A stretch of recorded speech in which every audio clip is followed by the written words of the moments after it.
to call the April 22nd meeting of the Neshoba Regional School Committee to order. We are meeting remotely via Zoom technology, and Bolton Cable Access is live streaming this meeting via YouTube. So I would ask that we stand, or sit if you like, for the Pledge of Allegiance. I pledge allegiance to the flag of the United States of America and to the republic for which it stands, one nation, under God, indivisible, with liberty and justice for all. Thank you. Okay. We have one citizen's comment that I will read. It was delivered via email, and it is from Karen and Bert Gould of Lancaster. Good afternoon, Superintendent Clenchey. I hope that you and your loved ones are well. I wish to inquire how we can justify ending our school year 4 days early after missing more than 5 full weeks of the academic year, with virtually no remote learning whatsoever taking place during that entire period of time. I am totally baffled by the logic, or more accurately, the lack of any logic in this decision to end the school year early. Our kids deserve their education. It was totally beyond their control that they have been deprived of so much of their education this academic year.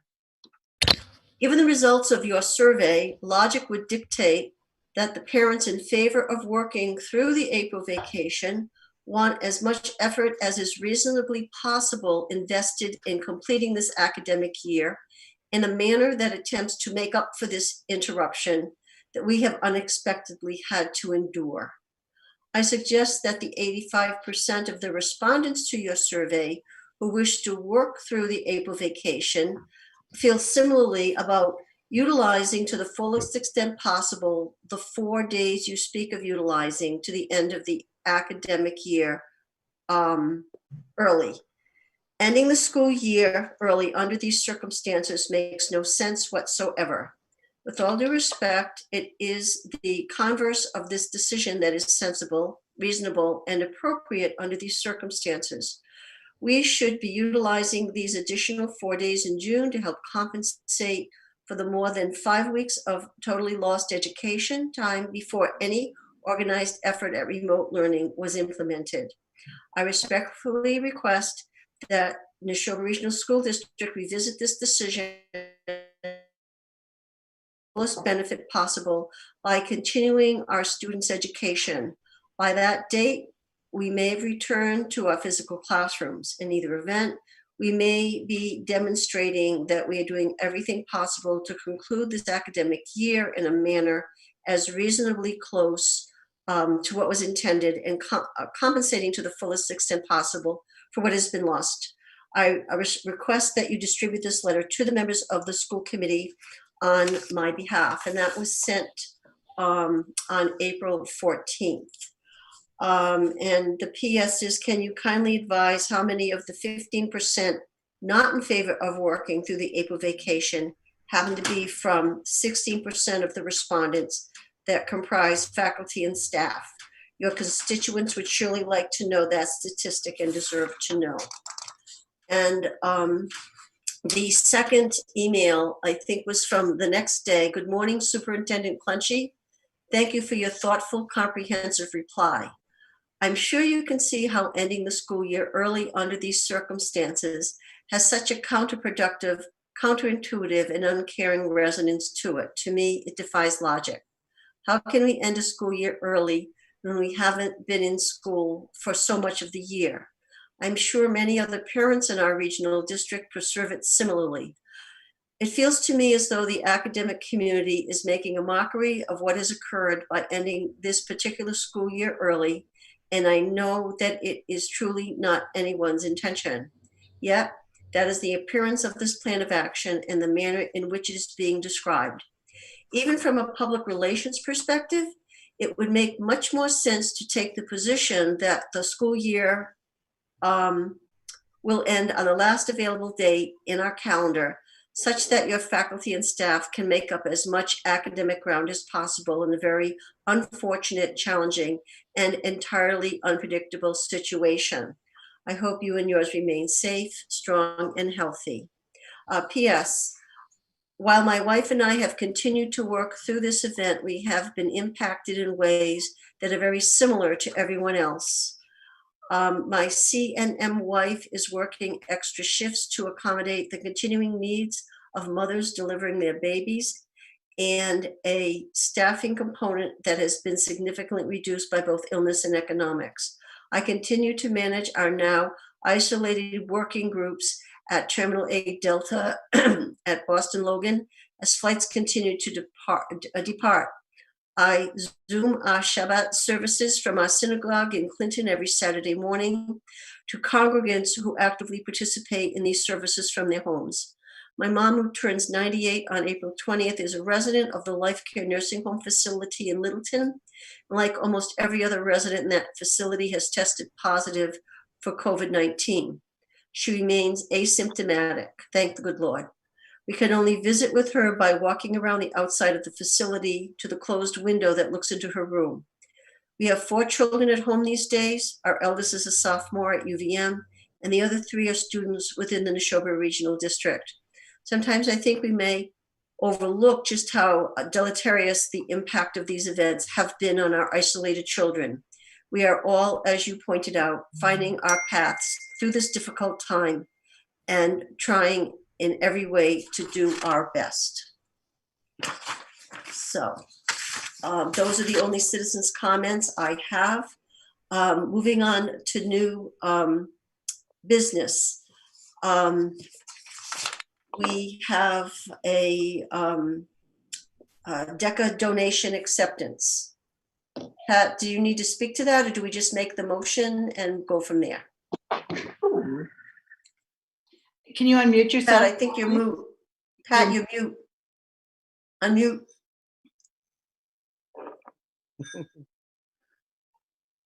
You're still muted. You got to unmute. Muting. Alita, can you unmute her?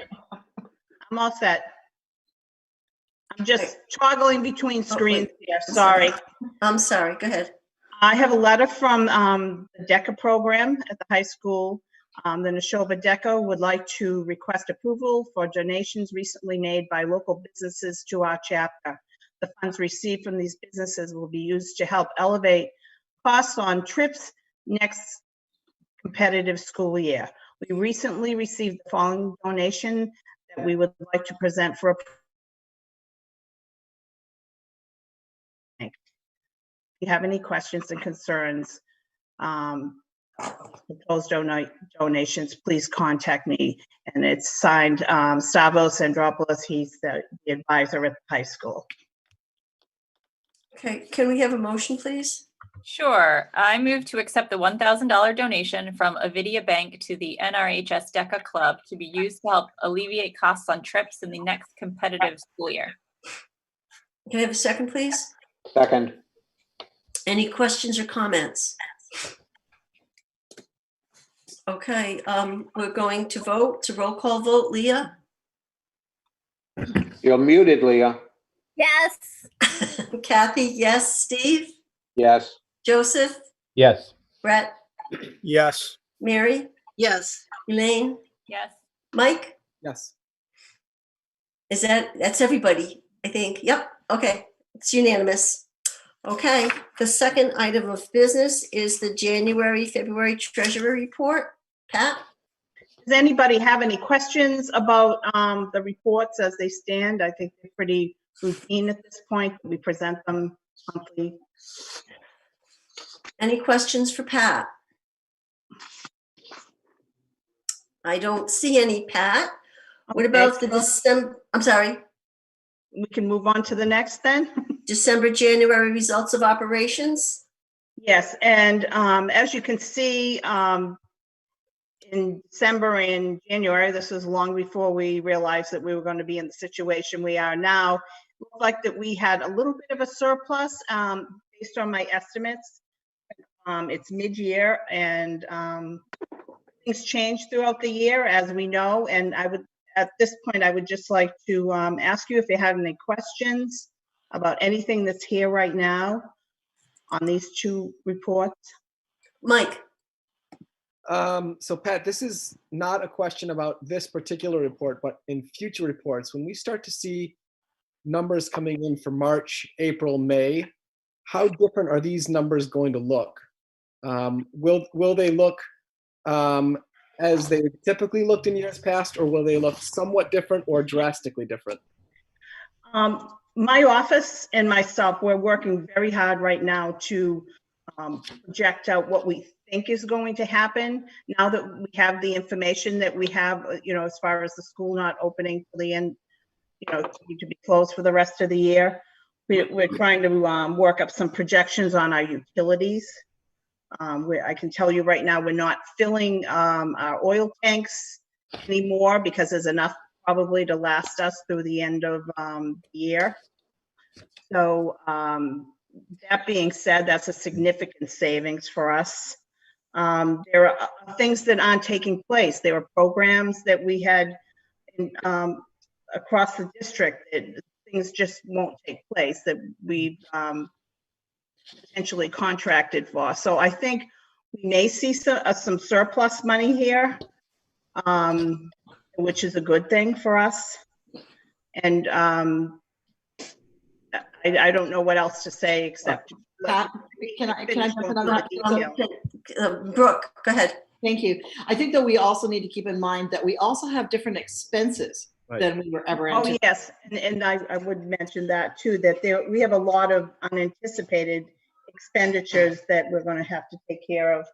And, going forward, that's still unknown as far as planning for next year, the startup of next year.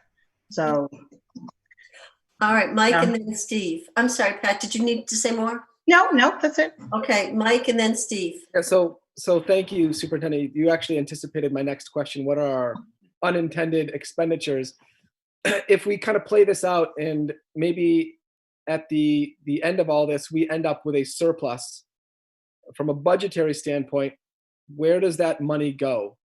Well, we have to keep in mind that we borrowed from E&D and we need to put back into E&D as we do every single year. And our concern this year, and it makes me nervous when I look at this number, is this is nowhere near the number that we need to put back into E&D to be able to borrow next year. Remember the hamster wheel that we tried so hard to get off. And remember that, we're looking at borrowing heavily, so-called borrowing heavily from E&D next year. And the updates, I'm going to talk a little bit about some of the budget concerns I have moving forward. That's not what this is right now, but that's a reality for us that we need to be thinking long and hard about right now. Steve.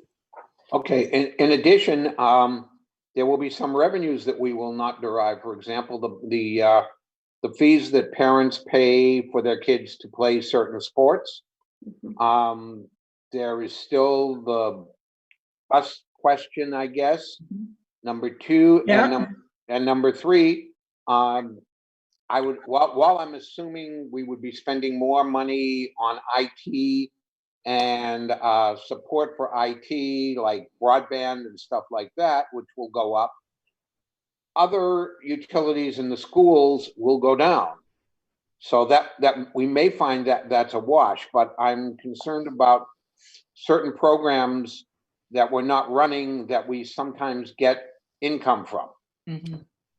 And we're not going to see that now. Right. That's absolutely correct. Any gate receipts, anything like that. You're absolutely right, Steve, that's not going to be available. And we're not going to see the same type of reimbursement next year, well, for the funding of next year than we had anticipated.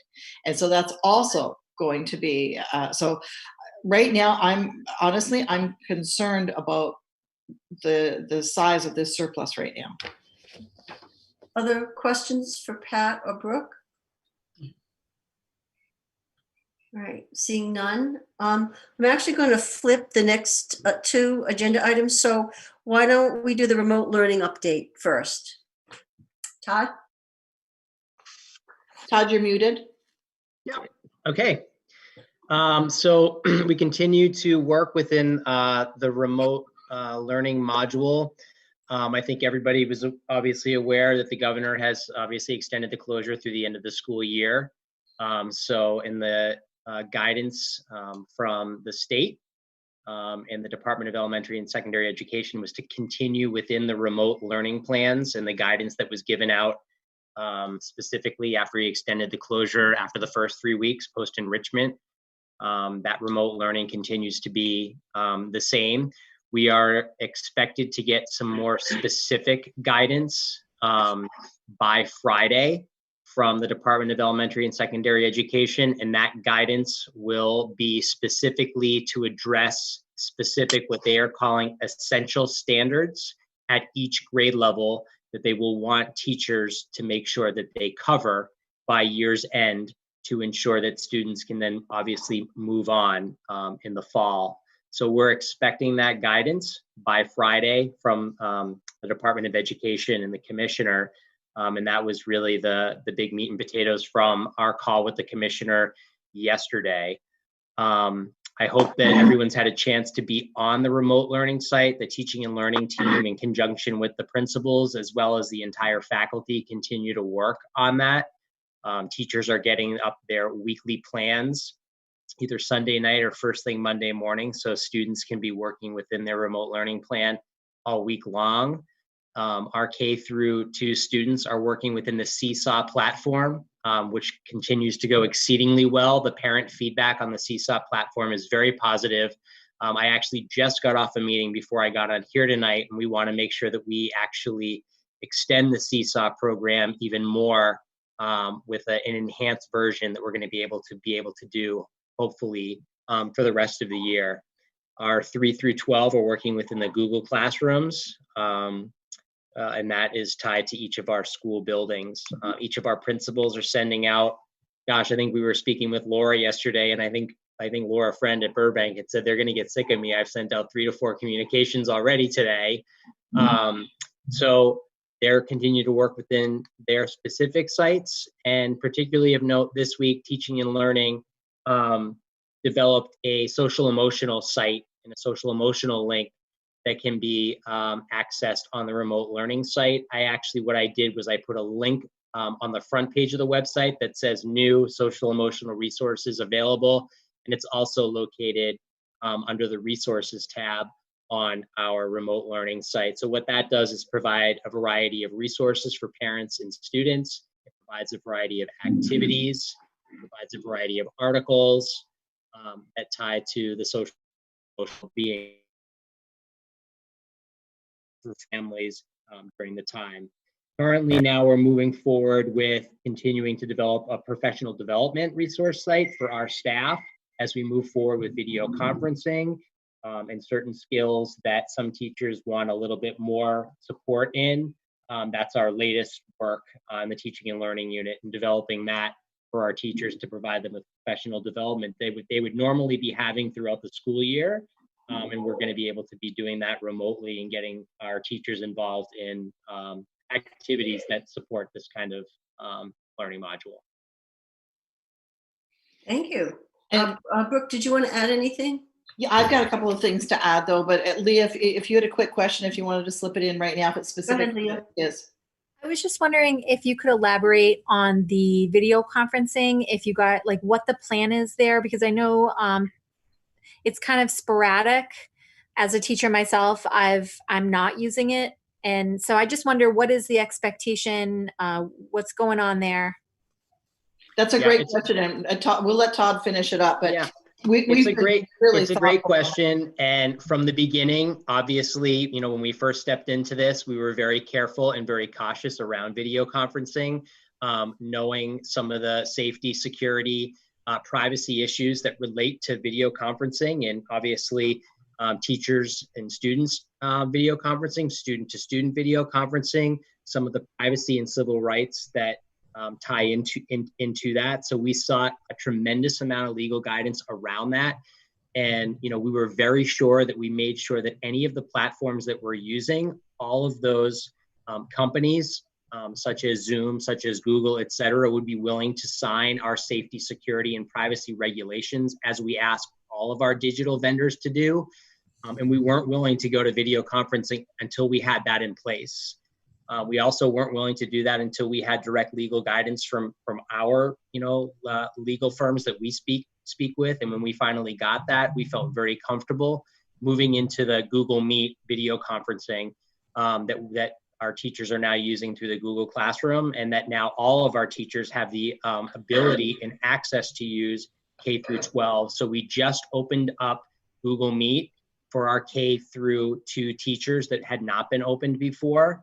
And like I said, with our professional development modules, we're providing that for teachers. So, we understand that some teachers might be a little bit slow or a little bit apprehensive because they haven't used it before with students or even obviously with colleagues. So our principals are kind of easing our faculty in with their Google Meet faculty meetings, and then really trying to encourage our teachers to use it. Understanding that some people may not feel comfortable using it and some people may not want to feel comfortable using it.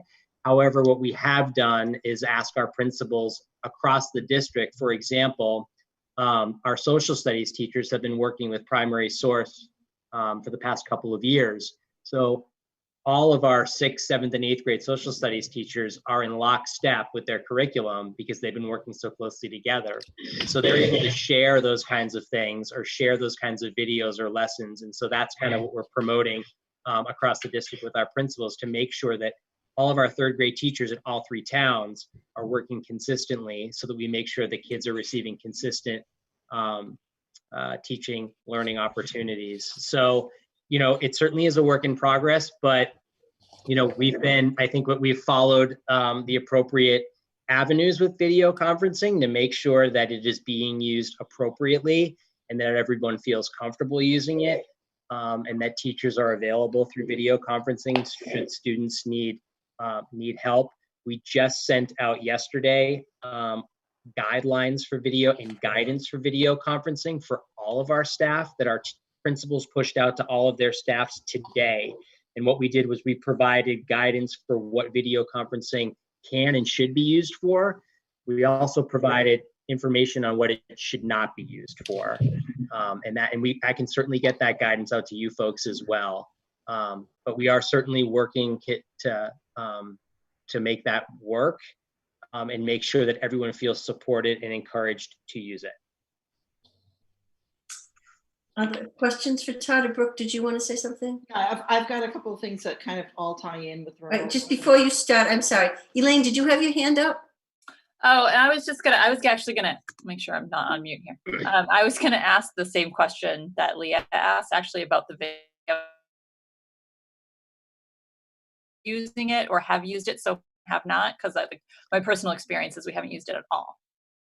Yeah, so from what I understand, the high school is very, very, very comfortable using it. They've been working within the Google Classroom, and I think our middle schools, because those students are into one-to-one Chromebook, so there's been past practice of use with it in some format. Really understand that our elementary teachers and students, because we're not in a one-to-one, just have not used it. Those students don't access their Gmail accounts regularly for good reason, because they're so young. So that's just been a little bit of a learning curve. So we've gotten out instructions for Google Meet to our teachers, and we've also gotten instructions out for Google Meet to all of our parents. Any Google Meet invitations are going directly to the parent's email address, and the parent accepts that Google Meet. So, I think that's going to be a little slow to come as people get more and more comfortable with it. But I feel really good that we've done it in a very safe way, because I have seen multiple districts rush into it and it's been a nightmare. And honestly, my daughter's district included. And unfortunately, the other day, her class was Zoom bombed by inappropriateness. And the superintendent and the teacher and the principal were obviously dealing with that. So I feel very good that we've done it the way that we've done it.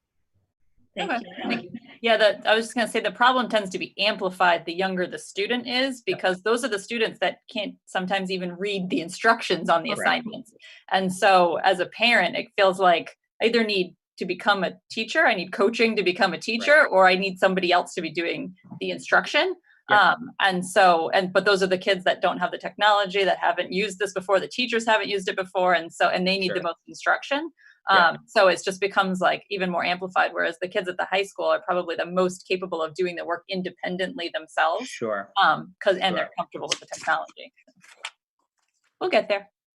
We will. Okay, Thanks. Brooke, I think we're ready for you. Oh, good. Okay, thank you. So just a couple of quick thoughts that I want to put out there.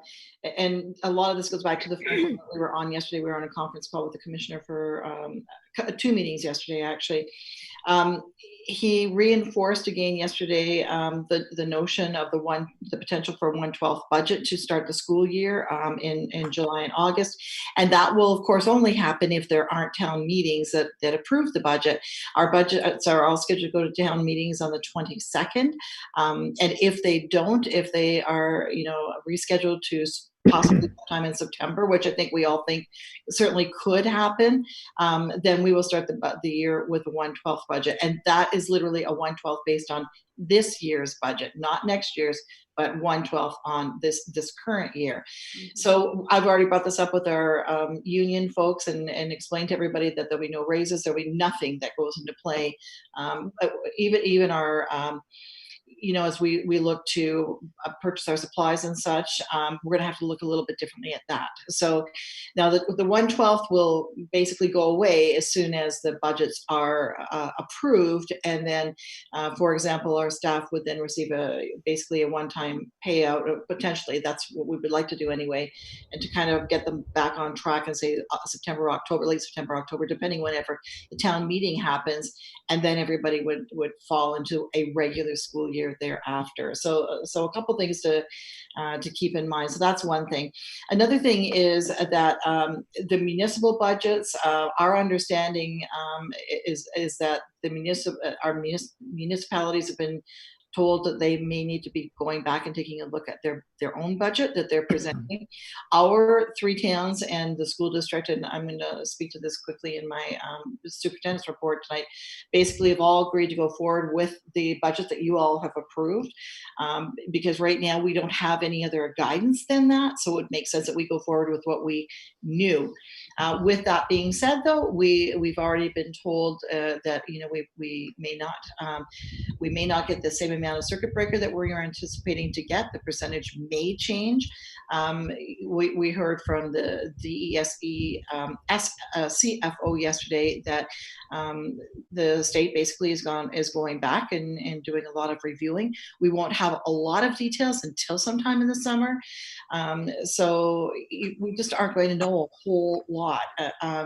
There's been certainly the discussion circulated that the towns may have to go back from budgets. If that's the case, that's going to be huge for us. I mean, absolutely huge.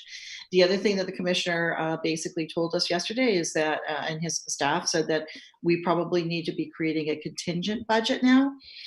We are having our next budget meeting on Friday, I think, Pat, is when we're having our next budget meeting. And so we'll begin that discussion to create a secondary contingent budget. Not expecting that to look very, very good, to be honest with you. And so I also spoke with Kevin Keaveney about that yesterday too, and said, I'm nervous about that, whatever the impact is going to be, that contingent budget. So just want you to have that on your radar. In terms of, if you were listening to the governor's update yesterday, the commissioner also spoke very briefly and certainly spoke a little bit at greater length with us in the morning with regards to what a return to school might look like, and some of the things that we should probably be prepared for of whatever this new normal is going to look like. I hesitate to put a lot out there right now because the truth is we don't know where this is truly going to land. However, I mean, things were talked about yesterday about, for example, transportation. If we are still in a position, and we could be, of the 6-foot distance, what does that look like for transportation purposes? What does it look like in a classroom? What other things do we need to be considerate of in terms of what our staff might need when we go back, and what might our students need when we go back? And maybe we look differently at our purchasing of materials this summer than we would normally look at. So we've had some of that preliminary discussion with Rob Frieswick, our Director of Facilities, to say, can you start looking now at some of these things so that we can potentially put some of this into play in the next month or two. So I would just want you to know that right now the discussion is that a return to normal may not look normal to us. So just as an FYI. One of the things that Todd spoke about was the social emotional link that they've pulled together, and hats off to our teaching and learning unit, our teaching staff, our administrators, everybody who's worked so hard on this. One of the concerns I have, and I've shared this in multiple staff meetings too, is the emotional piece for our students going back into whatever this new normal looks like. And I'm worried about this gap in time. Not necessarily from the academic perspective, although that's certainly at the forefront of our thinking. But I think the bigger piece right now for me that I'm concerned about is the emotional toll that this is taking on families, that this is taking on our kids, whether it's a pandemic or whether it's the impact of the pandemic on the homes. I think there are a lot of things that we need to be thinking about. And so I would want our school committee members to know that we have already started that discussion at the administrative level. So just as an FYI. Todd, I'm just wondering if you might speak for a minute about what we feel is strong engagement right now in the remote learning, because we had talked about that earlier today. Can you speak to that for a minute, please? Sure. So we have the ability, obviously, with students who have our one-to-one with Chromebooks that are district issued, because our filters and everything travels with them home, we're able to track and identify, how many students are engaging on a daily basis. So our teaching and learning team can get on. We get on in the morning, 8 a.m. when students, can get on and see their lessons for the week and during the day, and track how many students are engaged within the Google Classroom or within Seesaw. So the one thing about that is, though, if they are using a home computer, such as a Mac or something else that's not district issued, we can't track that. So that's the one issue that we have if they're not using a district issued device. That being said, the average over the last 3 weeks, we've been averaging over 1,800 students out of a possible 2,400 that are fully engaged in the Google Classroom, in the remote learning site. And that's just obviously with district issued Chromebooks, and that's 6 through 12. So that's not tracking anyone who doesn't have a district issued Chromebook or is using a device at home that isn't district issued. So that's well over 70%, but we assume the engagement to be, close to 90%, if not more, because sheets of each of their teachers, and their teachers certainly are reporting back and obviously on what students are or are not engaging. So we have implemented that in each of the buildings so that we can track what students are not engaging, and then there can be a counselor or a teacher or a principal reach out to that family. Great, thank you. And so I think the only message I wanted to send to our school committee tonight and to our public is that we are monitoring that. And if we see some glitches in there or some students that aren't becoming engaged, we are doing follow-ups. We would want you to know that. The only last thing for me right now is just that I would want you to know that I've been dropping in on staff meetings across the district, and I've hit, I think, just about every one of them. I think I might only have one grade group in one school, one grade group and one school left to do. And as I said to them, and I would want to put this out publicly tonight, the simple words of thank you just aren't enough. I mean, they just aren't enough when we've watched what these people have done. And it's interesting as I read some of the emails that come into me from parents. You heard a bit of that tonight from the family that Kathy read their emails to. And incidentally, I did respond to both of their emails. People are dealing with so much, just so much. And that includes our staff, that includes our teachers. And, I can tease all I want and say, I'm watching you with one baby on the hip, or another toddler running around the room, or, or a grandchild running through the house, or, you're dealing with, in my case, a spouse at the other end of the house with all the devices that I need, but he has them.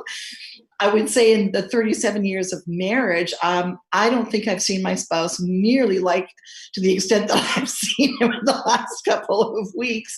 Normally, we're two ships that pass in the night. I mean, I'm going off to school committee, he's going off to school committee, and you catch up at 11 o'clock and you say, oh, how was the day? And that's normally when our day starts. It's about 10 o'clock or 11 o'clock at night. And this is just such a different normal. It's an unexpected opportunity, I guess, for me personally, because it was something I just never thought about. But you think about everybody that's in these types of situations, and we can't forget that our staff are as well. Our administrators are, and our staff are, and yet they're coming through, they're stretching themselves. And especially as Todd was talking about our elementary teachers that aren't used to teaching like this, they're not used to having all this space between themselves and the children. And this is so much to adjust to. And so I was saying that to them the other day, that at the end of one of our administrative meetings, I think it was either Thursday or Friday of last week, I would say I would go around the room, but we go around the screen now. We don't go around the room, we go around the screen. And I said to them, as we wrapped up our admin meeting, I said, if there was like a word right now that you could put out there that you think this is what I'm feeling right at this moment in time, what would that look like? And of course, you get the normal ones, right? Like, I feel nervous, or I'm really anxious. So you get that, but the word that kept coming up over and over and over again was pride.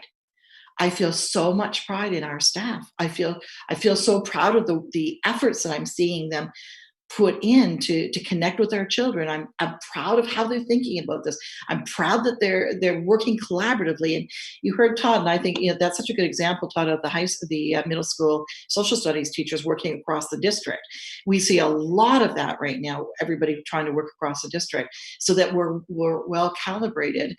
I did the same kind of thing with the high school when I talked to the high school department chairs, and a word that came up there was resilient. We are resilient. Mary Murata took all of the words and put them into a nice wordplay of our Neshoba symbol. So cool.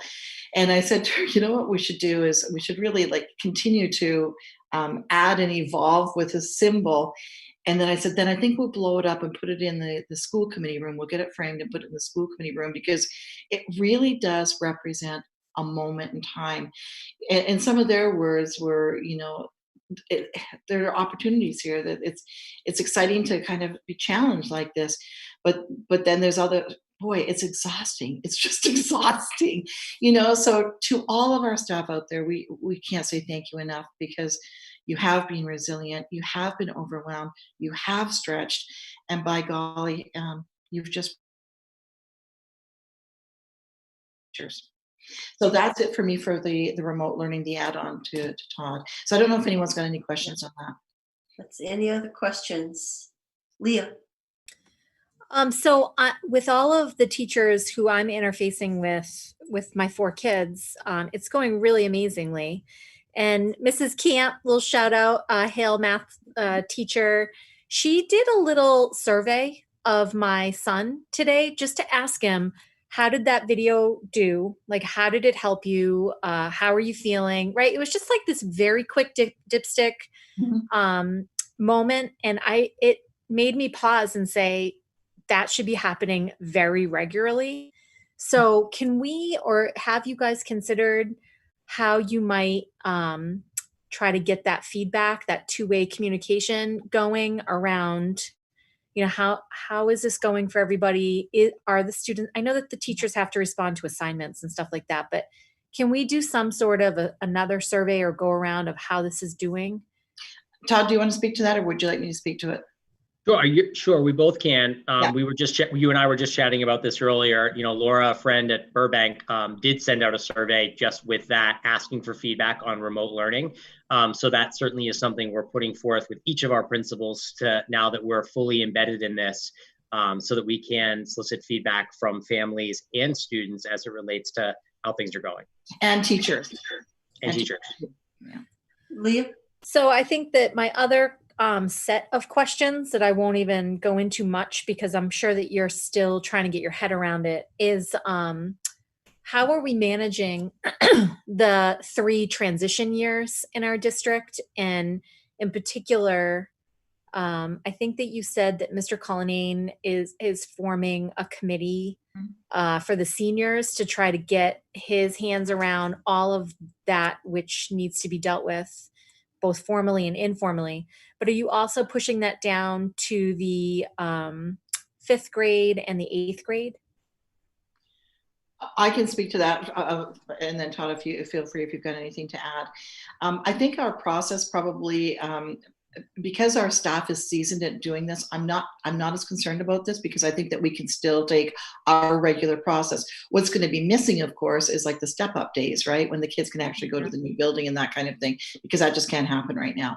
But the actual process itself with the teachers, I anticipate that should be relatively smooth. I'm not concerned about that. You bring up a good point, though, if I can just speak to the seniors, and this is also in my superintendent's report, but I'll just bring it up now. I think I'm just speaking for myself. I think that Todd and I certainly knew what was coming yesterday afternoon when the governor spoke.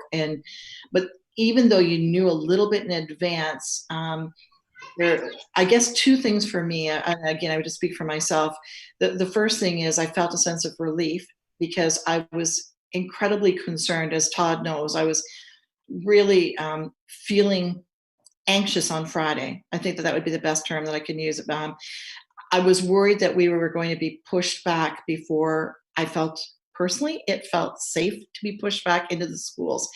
And I just couldn't imagine what that was going to look like. And I guess as a superintendent, I was thinking, do I feel comfortable with this? Can I even possibly support this philosophically right now? So to say what he did, I felt a tremendous amount of relief because I thought, at least from our lens, our staff and our students are safe. So there was a relief. The second emotion I had, though, right after he was done, as I sat down, I thought there was just a profound sense of sadness. And I guess it was for all students, because you look at this and you say, all the field trips, all the fun things that the students do in those last couple of weeks of school, like all of that has evaporated. But there is no greater sense of sadness, I feel, than for our grade 12s. And, I did say to both Steve Cullinane and to Todd when we were talking about it last week, we have been told, and this is not a negative, and I don't want it to be sounding like a negative, but we've been told pretty frequently that next week you'll get guidance for your grade 12s. Next week you'll get guidance for your grade 12s. And again, yesterday, next week you'll get guidance for your grade 12s. And I'm not being negative because I think the DESE has so much that they're trying to get their own heads wrapped around because this is just so big. And maybe grade 12s don't rise to the level of pride for them. And, so I know I'd mentioned last time that I'd been in touch with the president of our grade 12 class. And so I said to both Steve and Todd, irregardless of whatever advisement is coming, I don't want to wait anymore. We need to be planning something now. We need to be having these discussions right now. So I reached out to Steve Cullinane, and he absolutely has gathered a group together. Actually, they met today. We're going to be doing a debrief tomorrow of what that meeting looked like. I reached out to the president of our grade 12 class and said the same kind of thing. Even though we're still expecting guidance and maybe we'll have to change something, but we can be flexible, but we need to start to plan something right now. So whatever that looks like. So I guess what I'm saying is at the end, I'm not as worried about our students that are still within our system. My greater concern is the grade 12s right now as they leave us. And I think I said this last time, one of the reasons I'm not as concerned about our K-11s, and I said this to our staffs, is because I know our staffs well enough. They're bright, they will figure this out, and they will take those kids from where they're at and take them to that next level. So I'm not as concerned about that because I know our staff will do that. So I'm not as concerned with the transition process either. Really long answer for a short question. Sorry, Leah. Thanks, Brooke. Mike? This is for the superintendent. I realize that as the more conversations we have, the bigger the ripple effect that we begin to realize that this has on it really just touches everything. I want to speak a little bit to the educator's lens. I wonder if there has been any consideration for professional development in the fall, especially considering that there is the very real possibility that this next wave comes, and how our teachers at our different buildings plan to sync up so that this transition from a classroom teaching model to a remote teaching model goes a little bit smoother the next time around. Not that that is any sort of a commentary on how this has gone, because No, I know. that's not it at all. But I think when we do anything a second time around, it gets that much easier. And I'm just wondering if you can speak to that. Sure, I think both Todd and I can speak to that. So I would agree with you. It's not a commentary. I understand that, but there's also a potential reality in front of us. And I too am concerned about that. Not wishing it upon any of us, but I mean, it's a potential reality. I think too, when, I know that when we talk later about policies and protocols, I'll talk about lessons learned. I mean, that's how we deal with our administrative team. We have what we call times when we do lessons learned. What are things that we've learned from in the last maybe 2 weeks or since our last meeting or what have you? And I think this is one of those moments that we need to learn some lessons from this. I also think that you'll see Todd and Teaching and Learning probably do some redesign in terms of their PD for next year in light of this experience. So I think that, probably now is not a good time to do that assessment, because I think we're still too early in the game. I think that we'll find that by the year's end, I think you're going to find a lot of our teachers are feeling infinitely more comfortable, particularly at the elementary level. Todd, if memory serves me right, though, we did do PD in the first couple of days leading up to the remote learning time. So I would want you to know that we did do some Google training, but not nearly to the extent that I think we can. But we did do some initially right out of the gate to help people feel a little bit more comfortable moving towards remote learning as a practice for us. Elaine, did you have your hand up? Yes. I'm not sure if you'll be able to answer this question right now, but it's something I want to keep a close eye on. You mentioned, and I think we all realize, that flexibility is going to be key moving forward, particularly when it comes to the fall and what that looks like.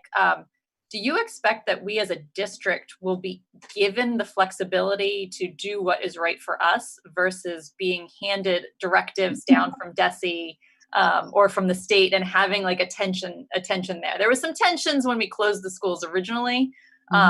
And I'm wondering if you've seen that evolve or if you think that will continue moving forward. So that's a great question. Refer back to my comments about my Friday sense of anxiety here. Sydney. I think that was my biggest concern on Friday. And the reason why I was worried on Friday was because the governor had made comments earlier. And again, I'm not saying anything that is not out there in the public domain.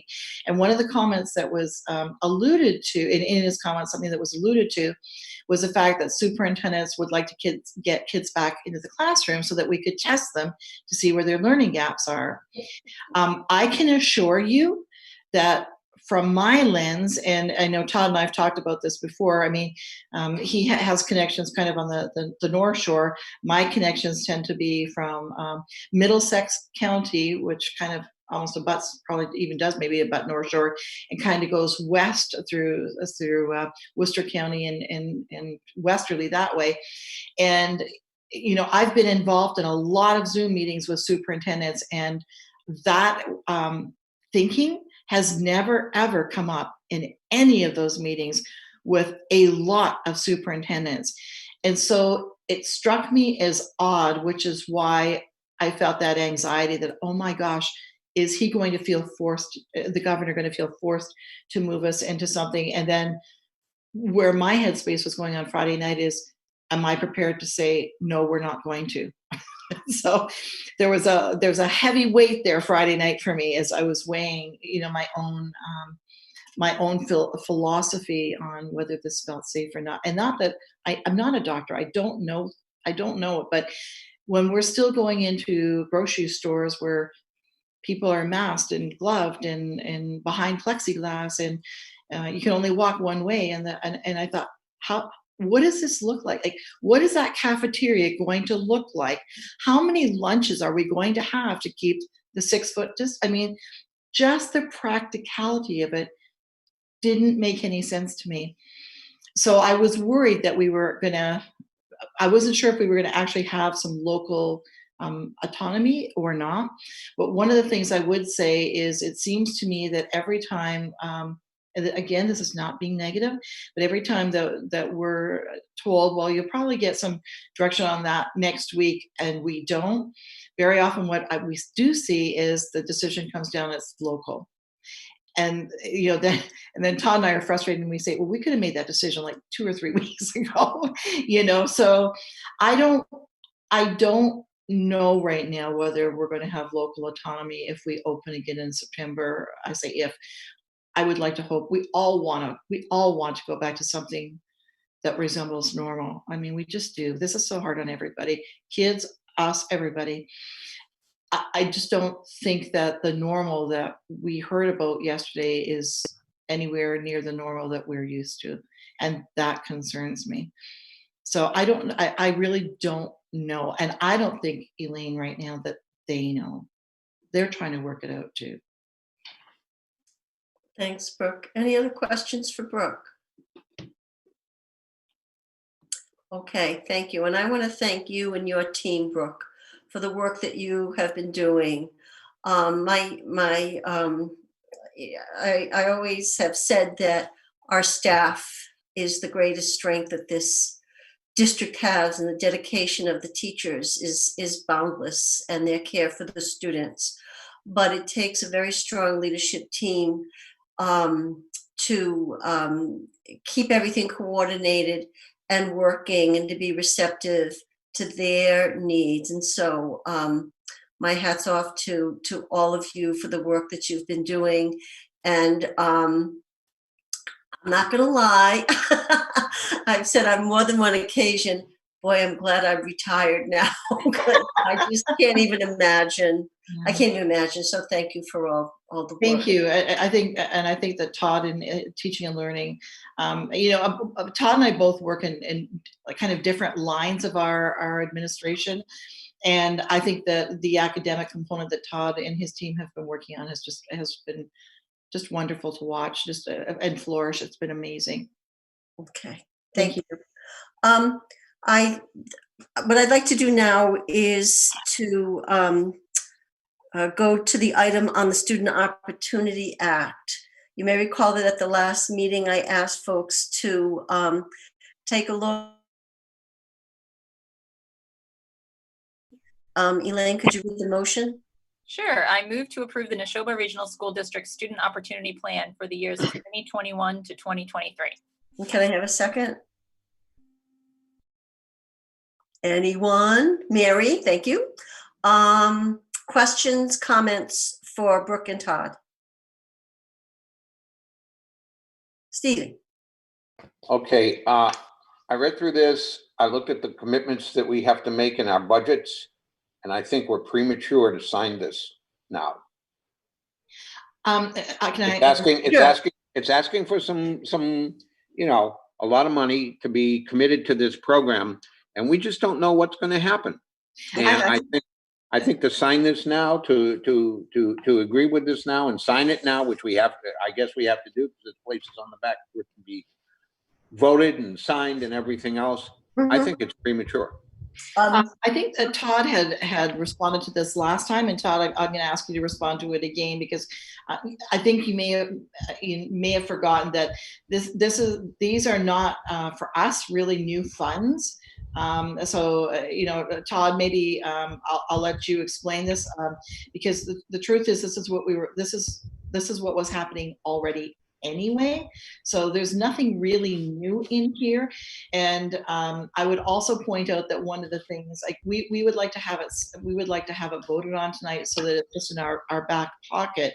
But this is one of the things that has come up as, you know what, we may end up having to sit this on the back burner anyway from the state level. But nonetheless, we want to have it ready so that when they're ready to push go, you know. But Todd, why don't you speak to it? I'm sure that you can respond much more eloquently. Sure. So this is legislation that was passed in November. And so all that school districts are being asked to do right now is to show how you are addressing meeting the needs of students in underrepresented populations. Any financial numbers that you are seeing in there right now are already monies that have been approved and budgeted for in past school year budgets.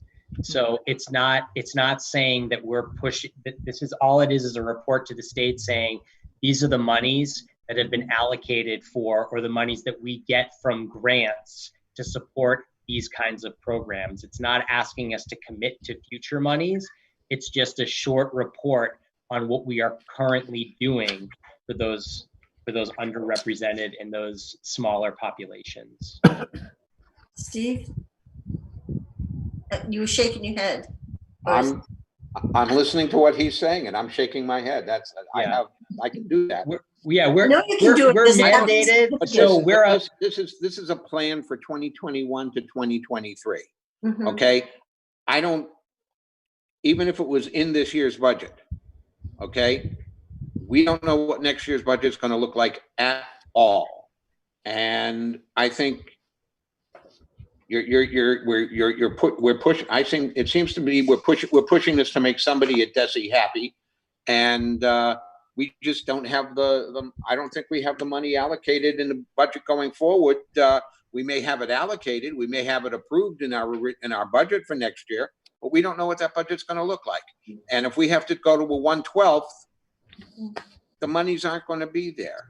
Can I see if I understand it? Let me state it another way, perhaps. So the Student Opportunity Act, this is a requirement, much in the same way that we provide ELL instruction. That's a commitment, and we bake that in. Special education is a commitment that's baked in.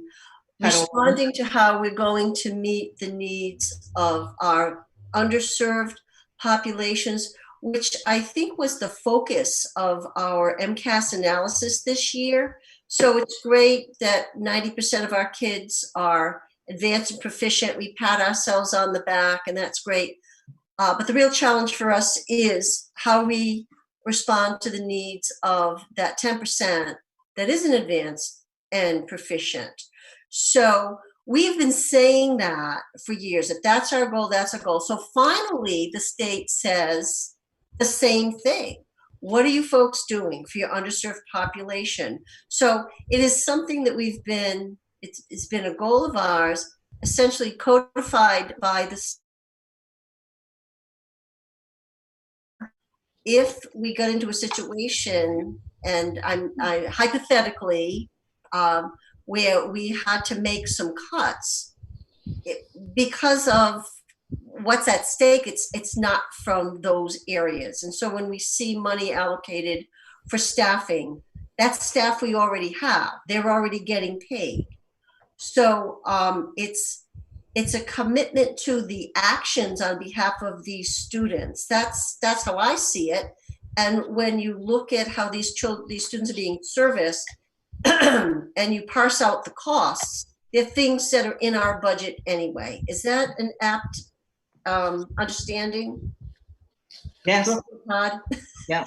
It is. It's, again, this is just a requirement to show the state what we are currently doing. So much of that funding that you see in that comes from Title I, II, III, IV funds that that we get from the state. So again, this will determine what kind of reimbursement we continue to get from the state based on showing and proving that we are meeting the needs of those learners in our district. And to do that, obviously, we hire special educators we hire ELL teachers. We have to show that we provide and buy resources, content resources that address those needs of our underrepresented populations.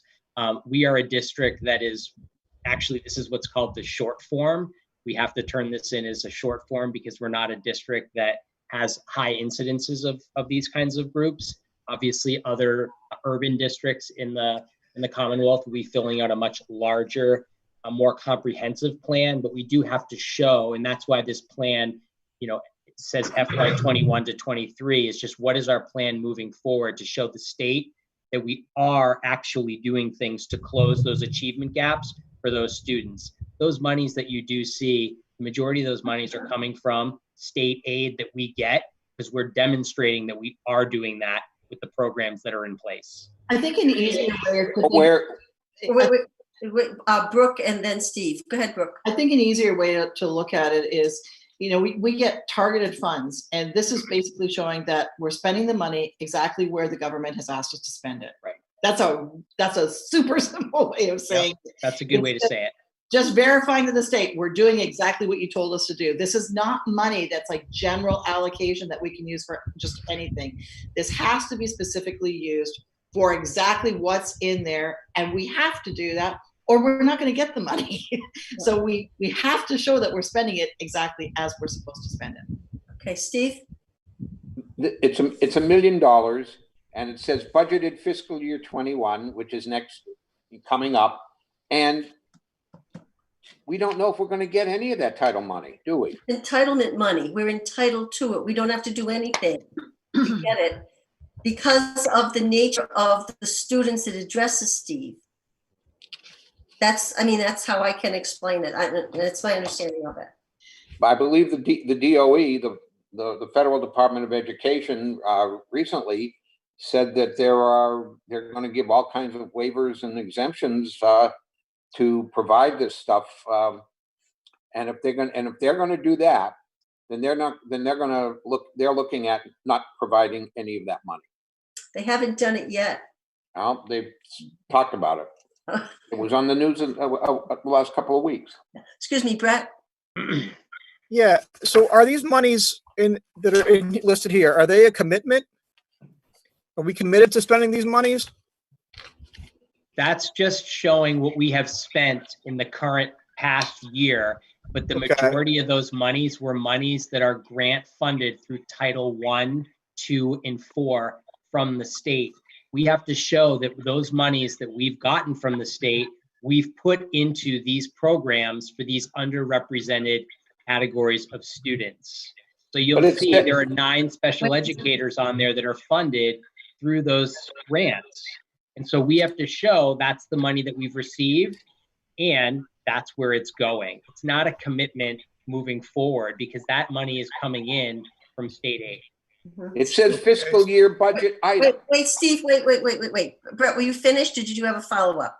Yeah, I just want to follow up. So if our budget does get slashed going forward, what happens to the numbers that are listed here? I'm not sure that, I think it's really the bigger question.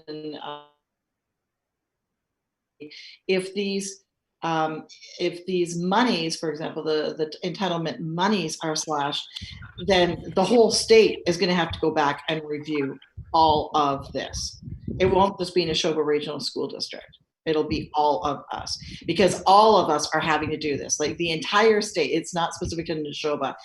But this is, to be clear, this is not monies that are coming through like our taxpayers or that's not what this money is. This is grant money for specific purposes. And we're just showing that, yes, we put that money exactly where you told us to. That's all it is. Steve? I've said my piece. Okay, thank you. Any other questions for Todd or Brooke relative to the Student Opportunity Act? Seeing none? Oh, I'm sorry, Mike, go ahead. Can you hear me? Yes. All right, sorry. So I'm just looking at the details of the SOP. Can you speak a little bit to the evidence-based programs and the programs themselves? When we say that they're evidence-based, does that mean that the programs themselves are based on evidence, or the programs are utilizing evidence to drive the curriculum? I guess I'm not really sure what that means, evidence-based programs to close gaps. So we have to show, for example, if you take a look at number 3, inclusion or co-teaching for students with disabilities, and beginning in 2017 and 18 school year, we moved forward with our co-teaching program in mathematics.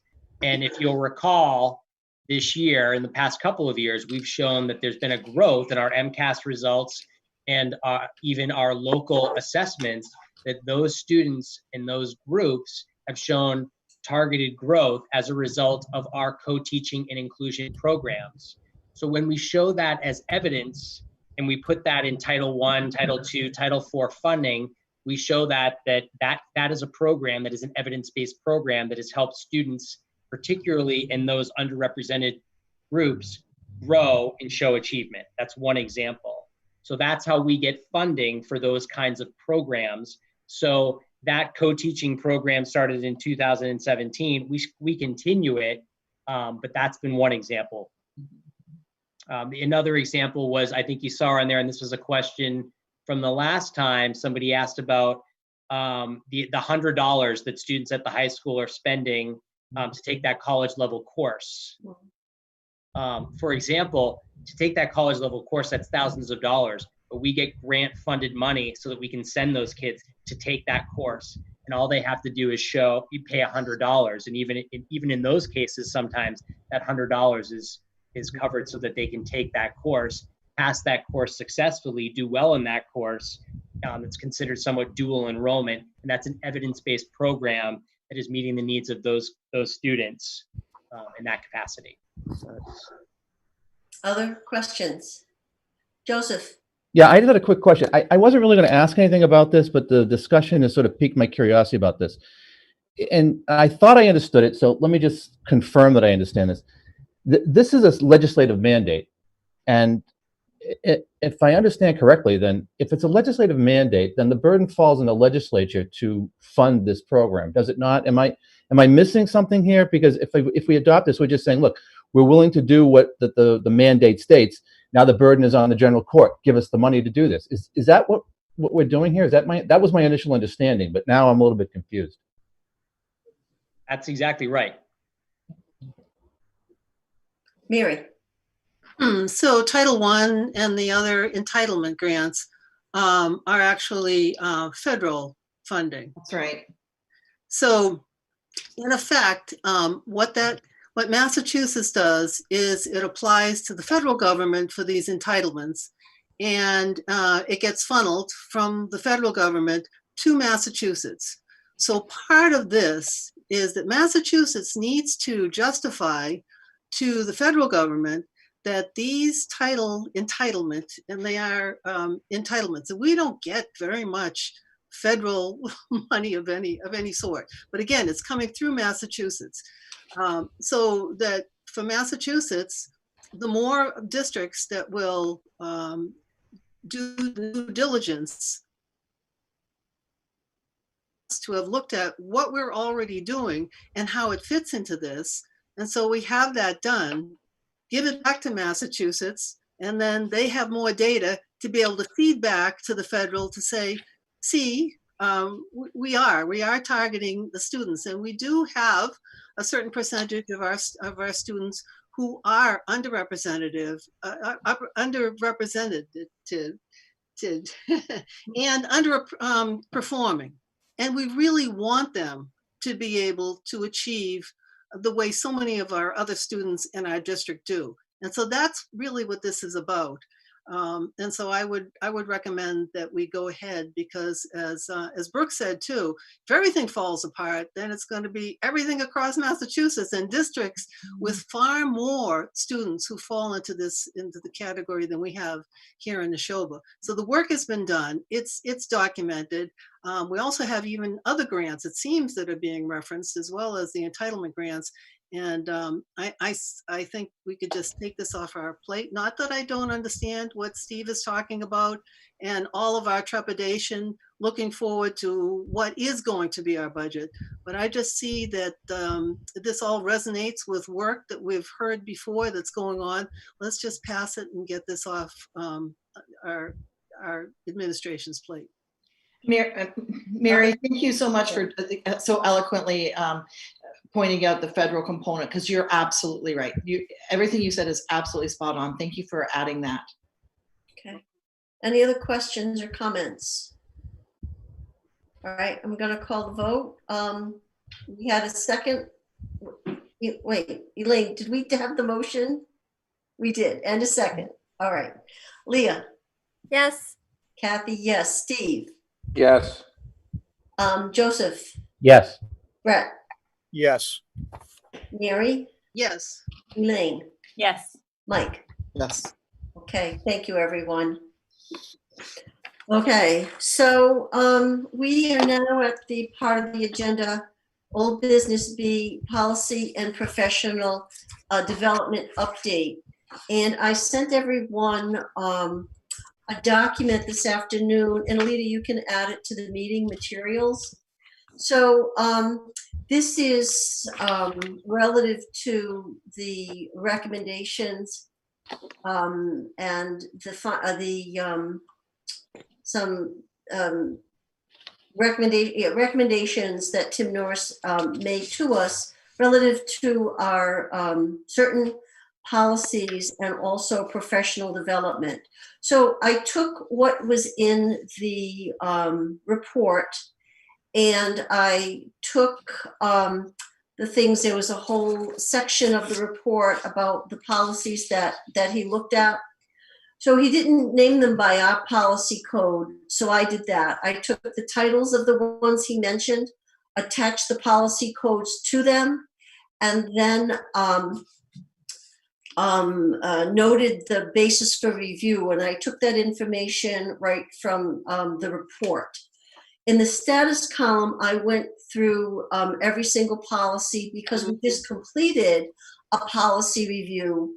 And there was a point right at the end of reviewing all the policies where I recall saying that we're turning these over to MASC so they can put them into their database for us, so they're accessible in a very convenient way on their website and ultimately on our website, and that certain things would need to be revisited. I'll take the first one, ACAB and ACA, which has to do with harassment and sexual harassment. And at one of the last, maybe it was the January policy meeting, I recall Leah and I met with Anne Marie because we had some input from a group of teachers at the high school with suggestions about the sexual harassment policy and harassment policy. So that was slated to be re-examined, and it just is timely that it is something that we review. The other ones you can see in the status column. I'm not going to go through every one, but I indicate when it was last reviewed, like I said, all of the policies and given over to MASC. The one area that I think we need, sticking with policies, is in the area of protocol. There was one policy that referenced a protocol, IJNDD, the online communication policy. And we had begun the process, or MASC had recommended that we take protocols out of the policy manual. Well, then we discovered, relative to overnight field trip policy, that we really needed that protocol somewhere where we could see it in order to make decisions. So that was another topic for discussion, not related to the executive summary or anything. So that is some work that still needs to be done with regard to looking at these things, seeing what's protocol, identifying them in a way, making them available as a reference to the school community, to the school committee, and to teachers. So on the second page, there are additional documents outside of our policies where there was some basis for us to conduct a review, and there were two relative to that are in the student handbook: the grievance procedures for filing, processing, and resolving alleged discrimination. That's on page 7 of the student handbook, and bullying and harassment, which is on page 59. And then the MOU, which is the Memorandum of Understanding between the school district and the Bolton Police Department. In the notes and recommendations, these are the things that were recommended to us.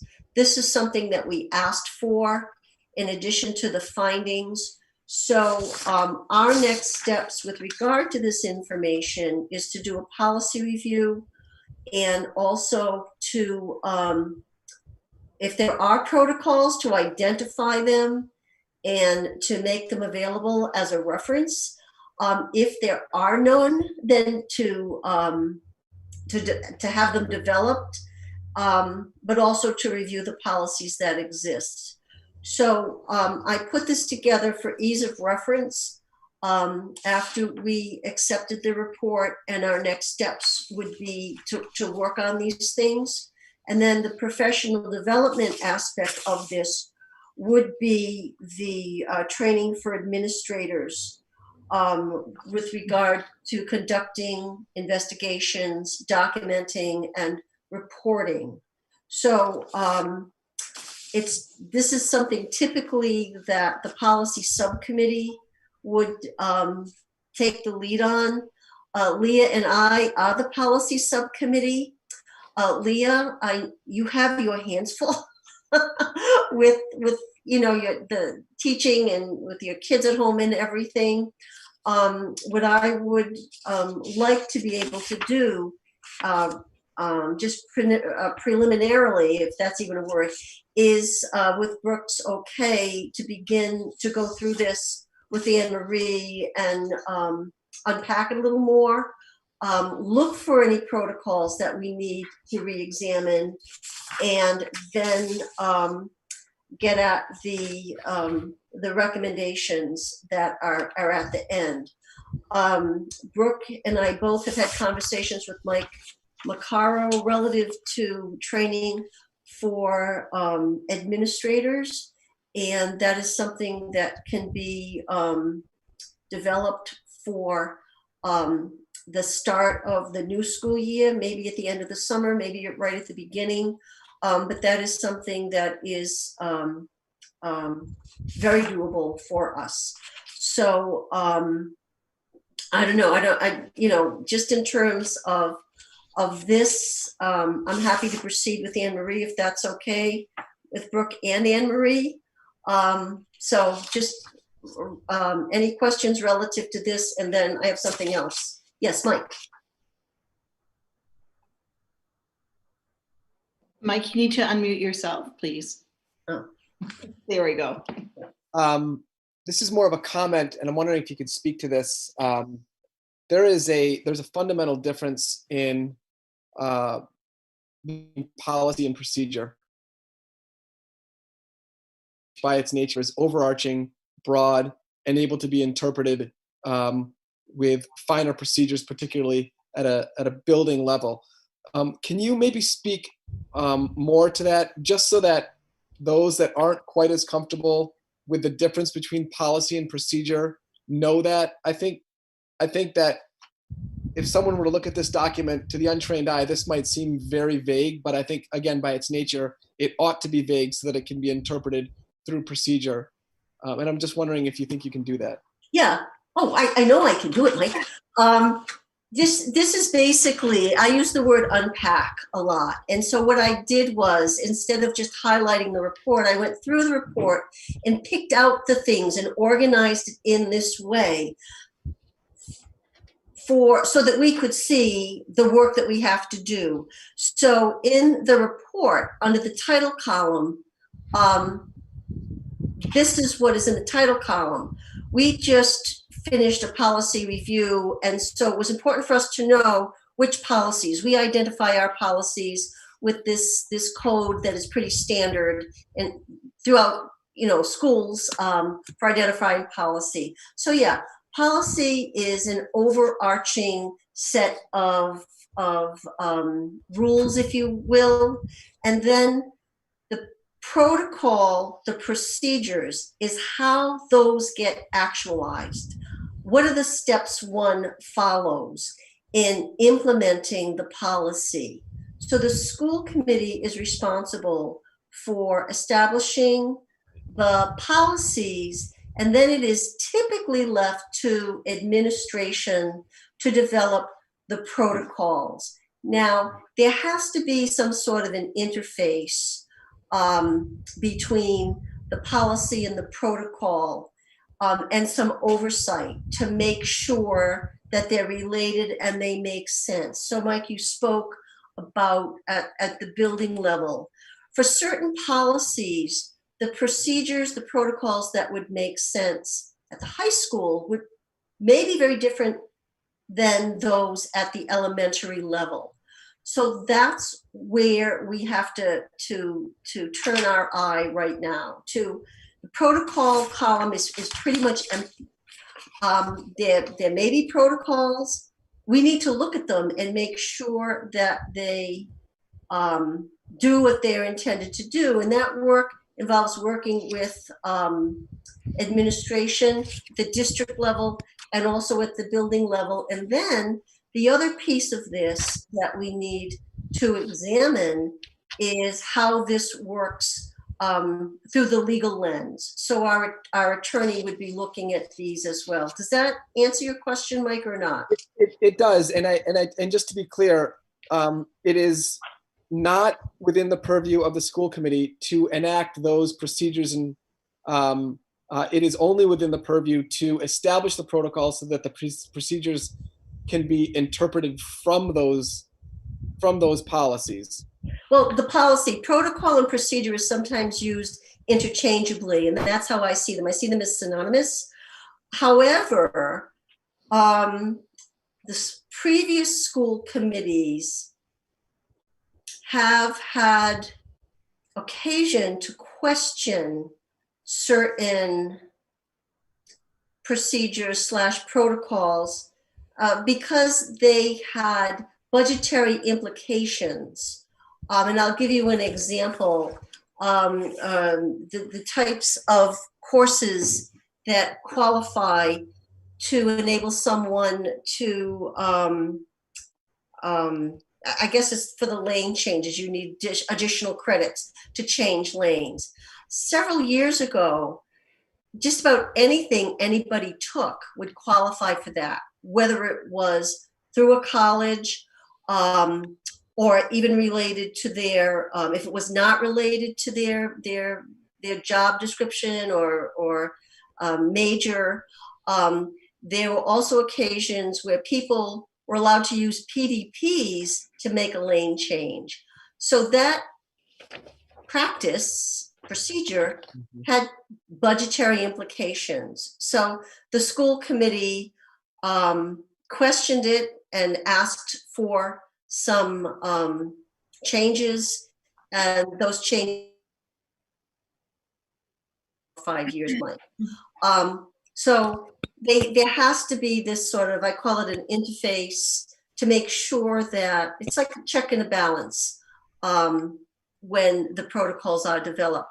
The other thing, protocols typically involve input from the people who are impacted by them, teachers, principals. So it's a process that's involved.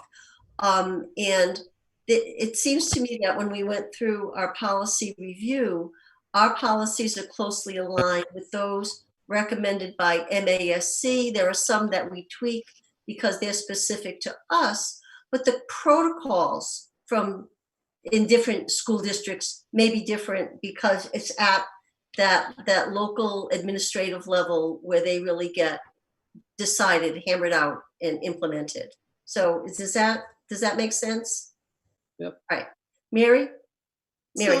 So when we think of school committee, we know that our province has to do with policy, with budget, and with superintendent hiring and dismissal of superintendent. For the most part, those are our three. And so that usually school committee wouldn't be that much involved with protocol.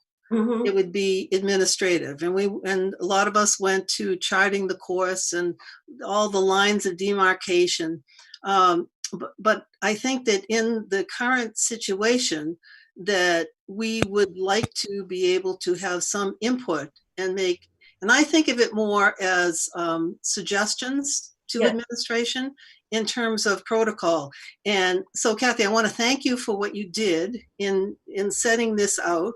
And I think that a second really good step is for you and Anne Marie to go over this and flesh out, but it wouldn't just be Anne Marie. It would seem as though that Brooke too, in terms of protocol. But it occurs to me that as we look at something, and it's very difficult we're not going to rehash everything that we've been through, but we've all been through a lot, and we've all learned a lot from whatever perspective we brought to it and whatever experience we brought to it.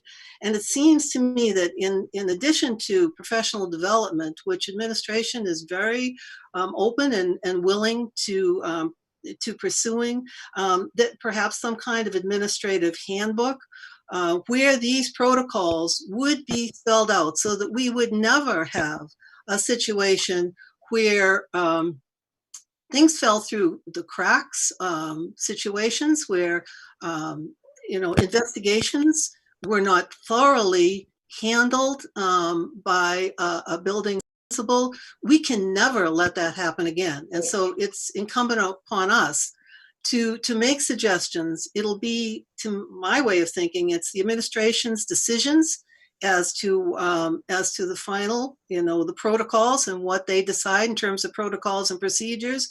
But I think that we have a right and we have an obligation to offer to help, so that no other school committee, if possible, no other administration would have to undergo what we have undergone, and the pain that has caused in so many areas. So, no, Mary, you're right on, and I see the initial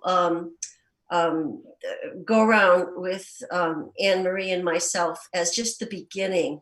This is, I almost see it as something that spirals through, and it'll come before the school committee, much the same way that we did with policies.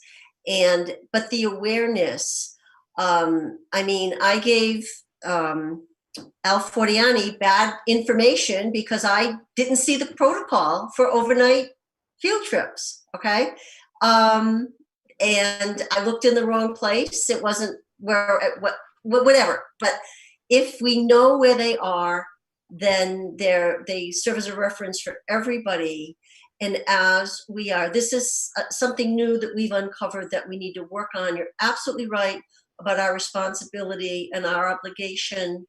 And this is not, it'll be something that's ongoing.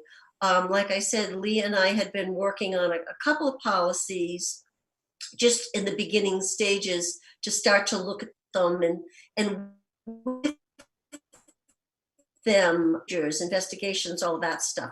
So we'll continue that, but it'll come, it's not going to be, it'll be reported to the school committee. We'll have things to look at and to remark on. And in the past, when I've been on the school committee and we've been asked to look at protocol, it was just as you said, that there were suggestions for doing things, and was well received. So yeah, it'll be involved. Brooke. Just a quick comment, kind of to Mike's question.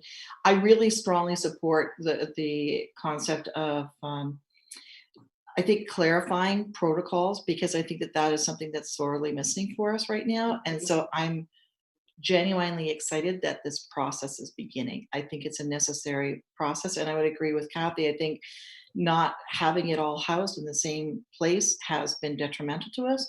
And in some ways, I feel like this is one more thing that we've just uncovered that we're just kind of taking care of. So I'm very, very comfortable with it. I think it's a critical part of all of our work. Leah?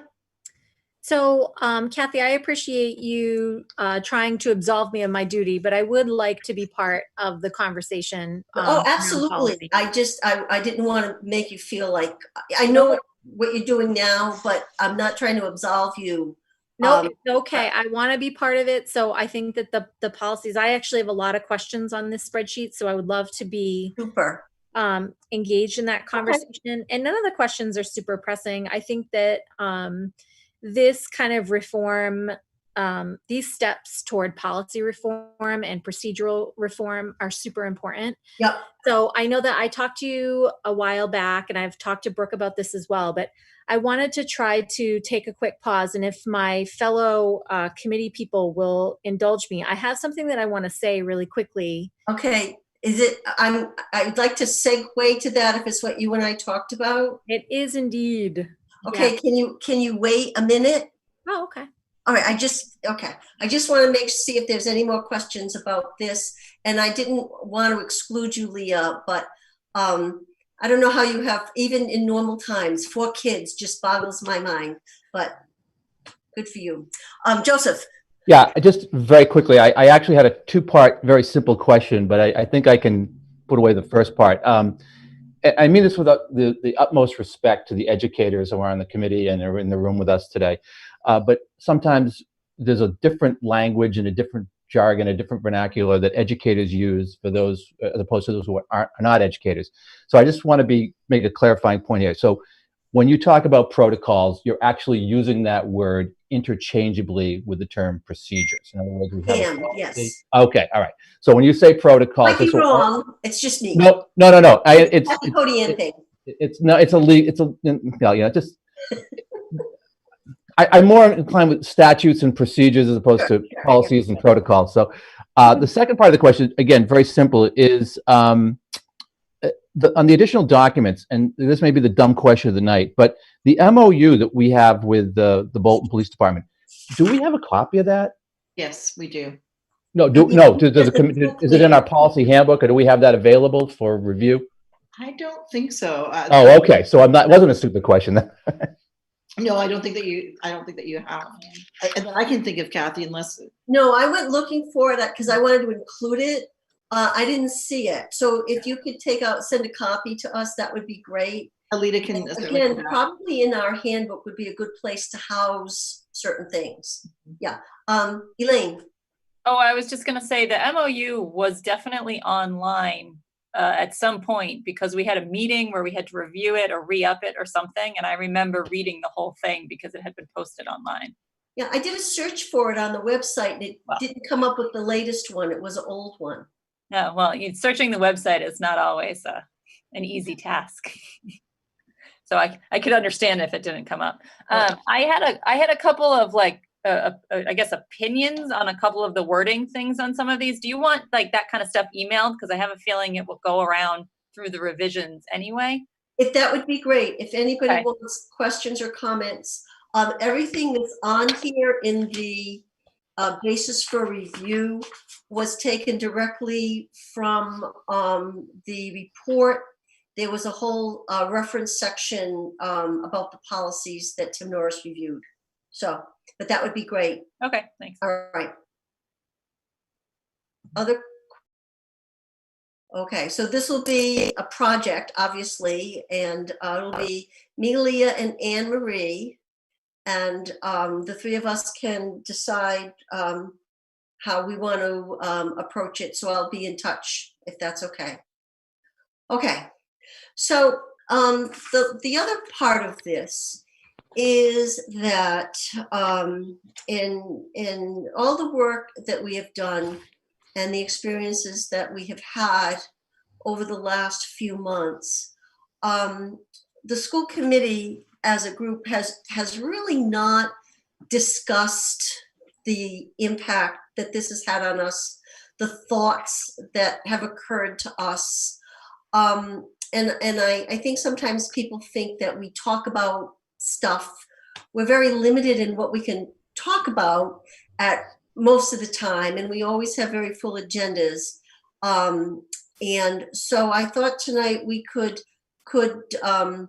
check in. We have never talked to Brooke at all, nor she to us, about her experience. We read the report.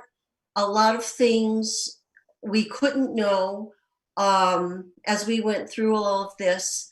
But what I'd like to do is give folks who want to an opportunity to say what's on their mind. And I know that Leah wants to say something, but I'd like to give Brooke an opportunity first, and then Leah, and then anyone else who wants to chime in. So if that's okay with everyone, I will give Brooke the floor. Sure, thank you. Or Zoom, or whatever. So, you know, I crafted, I know that I talked to Leah the other day, and I've kind of gone through my own piece about 300 million times before for drafts before I landed and where I landed tonight. And I've got some bullet points that I'm going to speak to.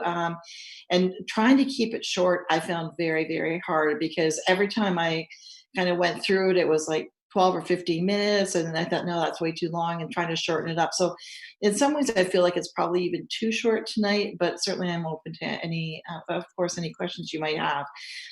I think, though, I want to start by just saying, I mean, you know, for me, everything really started on September 27th.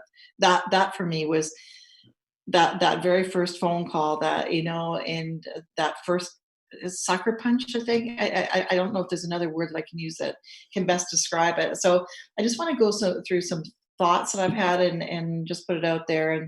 And but I won't focus on personnel, because I still can't. I just can't. So I felt that Tim Norris did a really nice job. I thought that his investigation really accurately portrayed, through the executive summary, the findings and such. I thought, you know, even as I read through, and of course, keep in mind that Anne Marie and I didn't get that report till that night that we were sitting inside of executive session, and we didn't even really get a chance to read it until the Friday that it was posted.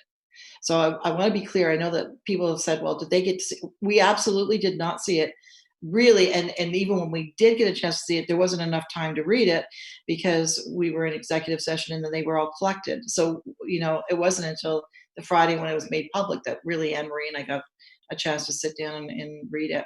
But I did think that he portrayed very accurately the events. I think that the situation from my description would be that I think that this has been one of just an incredibly painful journey. I think there's been a universal sense of pain, of anguish, with our communities, with our staff, with our administration, with our students. I think that I would want to point out that I think the Lancaster Police Department did an amazing job with everything.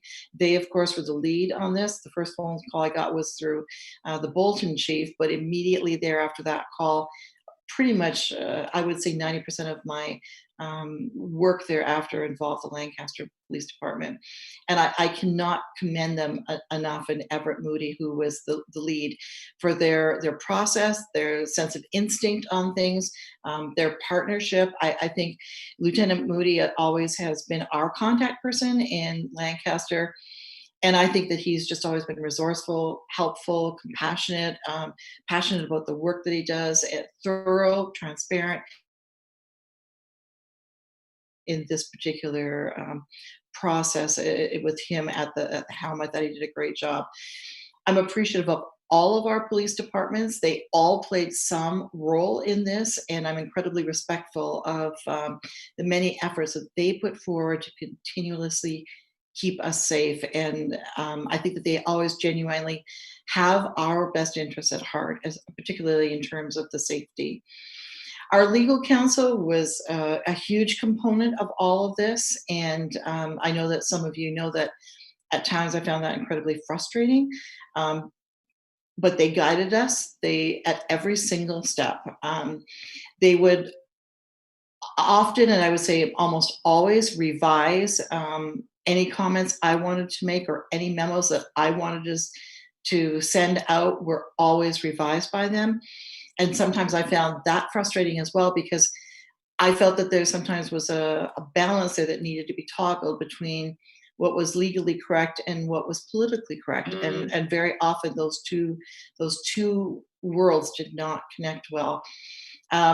We were of course bound by contract, and I think that anybody who has any type of thorough knowledge of what of working with unions, working with contract language, etc., will understand that, because there are a series of dates, and we had to go through and literally check off, like every 10 days, whatever it was, we would go through. And I'd also put out that because I know this question came up several times, the school district is far more bound by contract language and cannot put things out there that the police or the courts can put out there. So I want to be really clear on that. There's a definite demarcation of what can be put out there and what can't be by the different groups. I also want to mention our administrative team, because I'm so appreciative of them as we work to build, because we had to build our own case separately from the police case, because of course both organizations have different goals at the end that they are striving to aim towards. So although we shared a lot of information, at the end of the day, they were very, very different investigations. Lieutenant Moody had indicated to me that as a result of our collaborative efforts, he said this case was able to move along very quickly. He also shared that he had never had a more cooperative administration or a more streamlined interaction than they presently do with our school district. And he also indicated that our efforts were instrumental during the investigative process, and knowing the details that I do, I understand that to be a truism. I think the feelings of shock, denial, frustration, betrayal, anger, I think we're all too evident. The pain inflicted by one situation across our communities was difficult to watch. And I think the betrayal was one of the biggest components, because I think that erodes trust, and that was hurtful. I think our students, staff, and communities have had an incredible challenge before them to rise above the situation that was created, and I think it's been a long, and I think it's a profoundly sad journey for all of us to take. I do want to talk about lessons learned for half a minute, because that's how our administrative team works. At the end of our meetings, as I said earlier, we kind of gather our thoughts, and in order to help each other grow, we will talk about things that we've experienced, or say, like, just so, and exactly as Mary said earlier, just so you never have to go through this, we would want you to know that this played out, and this was the best way to deal with it, or this was not a good way to deal with it. And our team is really self-reflective in those kinds of situations. So like I say, we do this every meeting, and very often people come prepared for that. So we take a look at that in this particular situation, and I think there's some lessons learned that we want to talk about too. I think the other thing too, and I've said this before many times, and I remember saying this to the police even as early as that first weekend, that this cannot ever define who we are, because this is not who we are as a school district. And I think that was particularly painful for me to watch as we walked through this, and not being able to put things out there was very, very hard, because it isn't who we are. A couple, I listed 7, so I'm just going to kind of go through them quickly, and I'll just read a little bit from what I've written here. The first one I put out there was that I'm incredibly grateful to the school committee, and I think particularly for the notion of putting forward the independent investigation, because I think at the end of that investigation and the end of the work that Tim Norris did, he was incredibly thorough. Triangulation like I've never experienced before. It was fascinating to watch unfold, and even as a witness, he was a tough lawyer to deal with. It was really interesting to work through that process with him. But I think with the independent investigation, from my perspective, having lived through this, I would tell you that it provides truths and it articulates findings that I think we can move forward on to better improve our practices. So I'm very appreciative of the independent investigation. The second thing that I put down there is I think that through this process, again, knowing the details that I know, we reaffirmed that how we as a school district, and I know Todd and I have had this conversation a million times, how we approach technology, including the filters that we use and the controls that we have for safety purposes, continues to serve us incredibly well, as it did with this investigation, because it actually helped to connect dots to the through line for the police investigation. 3, I said, I put down that as seasoned as many of us are in administration, because you're generally pretty seasoned before you hit that administration level. But I think as seasoned as we are in terms of conducting investigations, we can become certainly better calibrated across the district. And I'm very comfortable moving forward with the notion of dedicating part of our summer retreat to formal training process regarding this. And I think that our legal firm will do a great job with it. I've reached out to both Mike McCarroll regarding this and Tim Norris because I think that I think both would do a great job with it. The fourth thing I put down there is we continue to keep good notes on our interviews and ample documentation from the time period from September 27th on. However, I do think that solid notation was lacking during that June to August period, and we need to revisit this as part of our investigation training, is on our notation. Like I said, we had very good notes. We had ample notes. And in fact, when we met with Tim Norris, for example, I know that I came with folders of material and scratch notes and evidence. And so I felt very prepared. And almost all of that had already run through the police as well. So I felt comfortable in taking it forward to Tim. But I do think that it's something that we need to take another look at. The fifth item I've got here actually came as an idea from the Lancaster Police, and I thought it is so fitting. Social media continues to be both a positive and negative in terms of its level of influence within any school district, and ours is no different. And I think that NRSD administration, in working with the Lancaster Police in terms of collectively garnering training that we're all going to attend. And this was, as I say, this was their suggestion. And they said, if we do this, then it calibrates us as a school district and police department in terms of working collaboratively together and all speaking from the same page. So Lancaster and the NRSD administration will work towards this. And then as soon as we have something orchestrated, we of course will invite Stowe and Bolton. The sixth thing that I put down, and Kathy, you actually had alluded to this too, was the current MOU that's in place with the SRO, and both our own legal counsel and Attorney Norris, and we agree, have said that we need to review that. So we'll approach that with the appropriate stakeholders.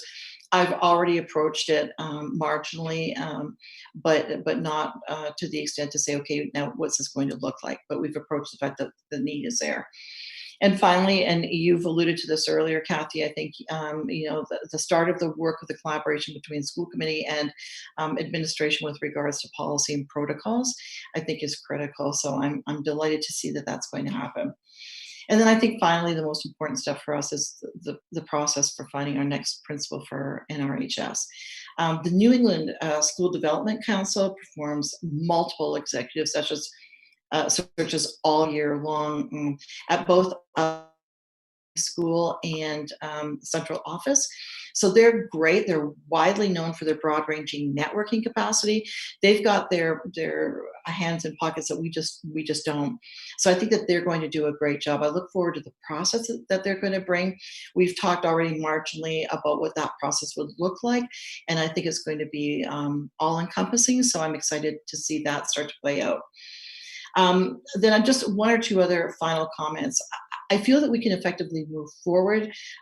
We've got a lot of work to do ahead of us for sure. I will say that I took umbrage with the parents' comments at the last meeting, indicating that NRHS, and I quote, this was their quote, was a mess. I couldn't disagree more with that. I think NRHS is an outstanding school. I think it's a cut above other high schools. I think the staff and the students work so hard, and I think they produce amazing things in and outside of the classroom.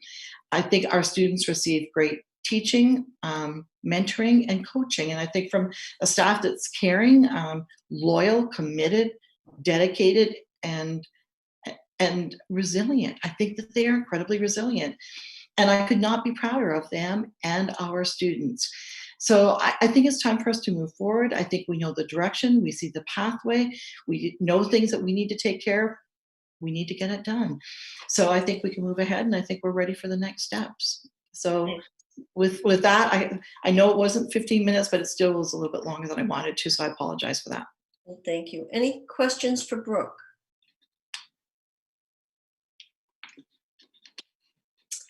Okay. Leah, would you like to present? Yeah, so thank you, Brooke. I appreciate that. I put some words down on paper that at this point, they do seem like they're a bit rehashing, but I think it's important for me to nonetheless say everything that I've written because I want this to be in the public record. I also have taken great offense at various things that have been said over the last many months. And I just wanted to kind of put this out there. Some of you guys can disagree with me. I'm not speaking for the committee, although I know that a lot of this struggle has been there for many of us. So if you guys will allow me, it's about a 4-minute read. So I will move as quickly as I can and certainly would welcome you guys either correcting me or questioning me. That's fine. I think my biggest problem is that with the way that we move, like the snail's pace that public officials have to move, things are said and then we never have the opportunity to kind of reflect and then respond because 2 weeks has gone by and it seems like yesterday or like yesteryear. So this is what I would say based upon what we've gone through as of late. I wrote, when I decided to volunteer my time to this committee, I had no idea that this would be part of the job. None of us sitting here wanted any of this on our plate. That said, I'm still really motivated to be here and volunteer because I'm really invested in my kids' schools and their success. So as far as my role will allow as policy subcommittee person or school committee member, I want to assist in the repair efforts. But before we begin with this important work, I do want to clarify my understanding of the recent events and respond to some of the citizens' comments at our last meeting and prior, and finish by just kind of throwing out one challenge to the administration, the superintendent in particular. So last fall when our community was confronted with the unthinkable, it was hard to even fathom how this could happen at Neshoba. It's brought much into question. We're shocked, sad, angry, really angry. These feelings naturally lead all of us to blame, which personally I reserve for the now convicted offender. So she's the one who did this really terrible thing. And when her actions came to light in September of 2019, she was removed from her position and the police took over. So the problem is that soon thereafter, allegations surfaced that our high school principal was actually wearing June. And it was really hard to believe. But after hearing from our community members at various meetings, we settled on an independent law firm to investigate who knew what and when. So this report unfortunately took more than 4 months, but I think it was a necessary time period. And then in March of 2020, we were granted access to the executive summary. And we learned first that Mr. DiDomenico did indeed know about these allegations in June. They were brought to his attention. And by his own admission, he didn't complete a thorough investigation. And when the district HR director asked him for his conclusions, he reported it was a dead end and distinct misconduct. So the report concluded, however, that he, quote, inadvertently shielded himself from knowledge of serious teacher misconduct by failing to conduct and document a competent investigation. So this is a failure of leadership on his part. We know that now. There's no malice in his failure, but that does nothing to negate the effect. He's resigned now, and the terms of that departure are shaped and remain shielded by personnel law. So that's that. But second, more importantly for us here, is that the report concluded through the admission of several people that Mr. DiDomenico, including Mr. DiDomenico, that the superintendent was not made aware of these alleged crimes until almost October. So logic dictates that we accept this information as fact. I don't think we have any other choice. To posit other unsubstantiated lines of reasoning is speculative at best, and frankly, at worst, driven by ulterior motive. In the absence of any evidence of the superintendent engaged in misconduct, it's logical that she stays at her post, because relieving a superintendent 8 months into a contract is folly for any district, but especially for this one at this time. So to be clear, I have engaged, and I don't think anybody has engaged in any cover-up or misdeed. And we never have any intent to stifle public discourse as we sit in this Zoom session that nobody else is a part of except for us. That's not to stifle public discourse, but we're battling through an unprecedented health crisis. So it's just the way it has to be right now, and maybe not in the future. But as a matter of fact, this particular school committee has made significant strides toward improving our accessibility through listening sessions, many phone conversations, emails, and the like. And I know that I'll continue to do so, and I'm sure everyone else will too. So I welcome future conversations with my constituents in Stowe about any and all of this. So keep the phone calls and emails coming. So what now? I think that we have a lot to celebrate. There's countless things that we should be proud of in this district. I refuse to believe that one malicious actor can break any of this. So what I think is really important right now is that we all pull together. We talk to one another, we push past any divisive politics. And I think that our kids are watching us, and the language that we use, the attitudes we project here at school, at the dinner table, and I think most importantly on social media, is going to undoubtedly shape the result of any improvement effort we engage in from this moment on. So here's my challenge to our superintendent. In citizens' comments and throughout various communication platforms over this time, some constituents have asserted that despite you having no real-time knowledge of these events, you're somehow still responsible for what has transpired. I'll go on the record as saying that personally, as someone who understands the complex nature of operating a high school, I'm struggling to agree with that assertion. I know the principal to be the primary driver of high school climate and culture, not a superintendent. But that said, the thought still lingers.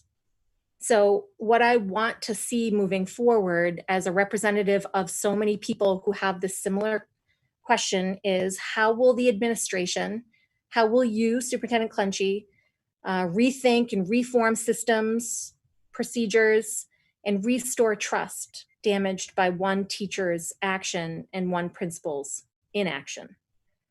And that is all I had to say. Well, you said a mouthful. Very thoughtful, and I really appreciate the time that you took to organize your thoughts. And I would agree that this committee has been very accessible in terms of listening to people and responding, and in some cases to some difficult statements. But we'll continue to do the best that we can. Brooke, I don't know if you're prepared right now to address. Sure. I think in part, but I'm not sure, Leah, whether I'm going to hit on it or not. But I think that's one of the reasons why I look at these 7 items and say, this has to be our starting point, right?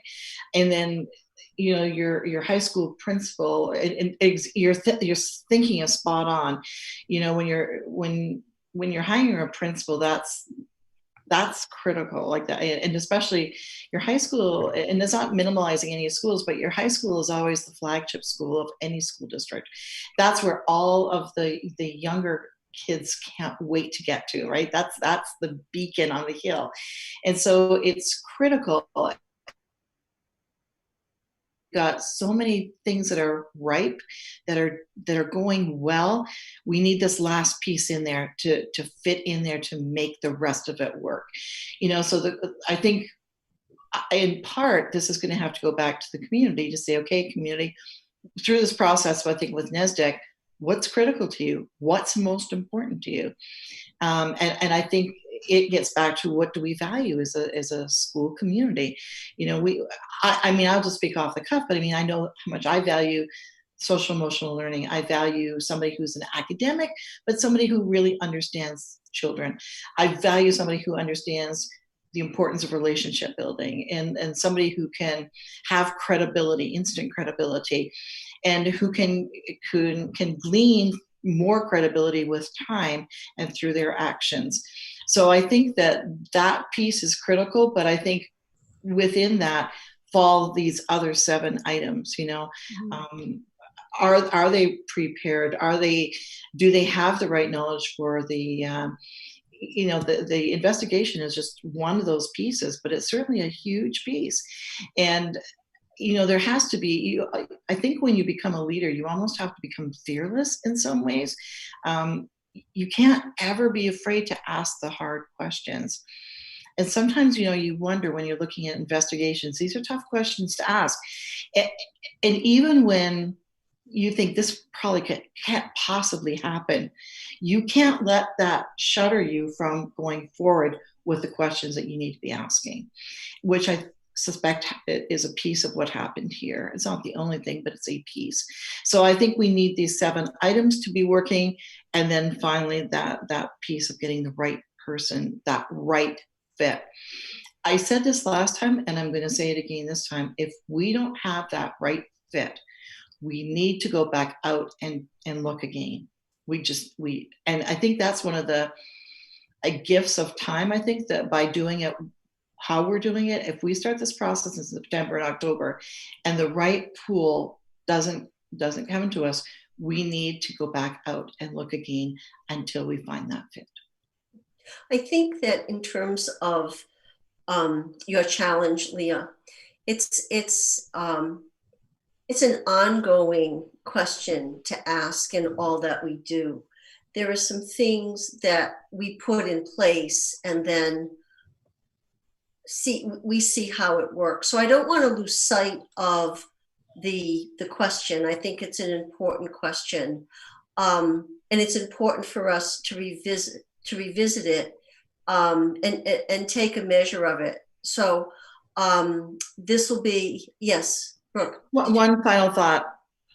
I think we are all up to the challenge. I would want to put that forward. I think we accept that challenge and we're up to that challenge. I agree.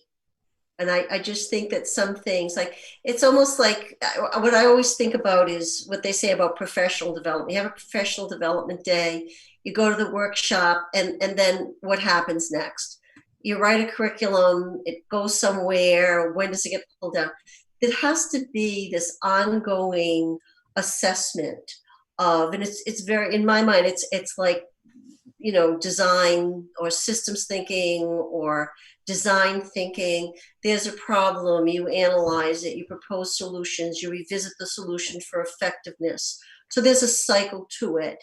And I don't want to lose sight of what Leah has presented, and just want to say that this is an ongoing conversation that we will revisit and have different metrics for seeing how we're doing.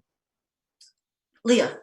Kathy, just as a matter of timetable, so the policy subcommittee will meet, you know, soon, I imagine, and we can converse about the policy piece. But then there are other elements that we were looking at to try to address concerns that have been brought up throughout this thing.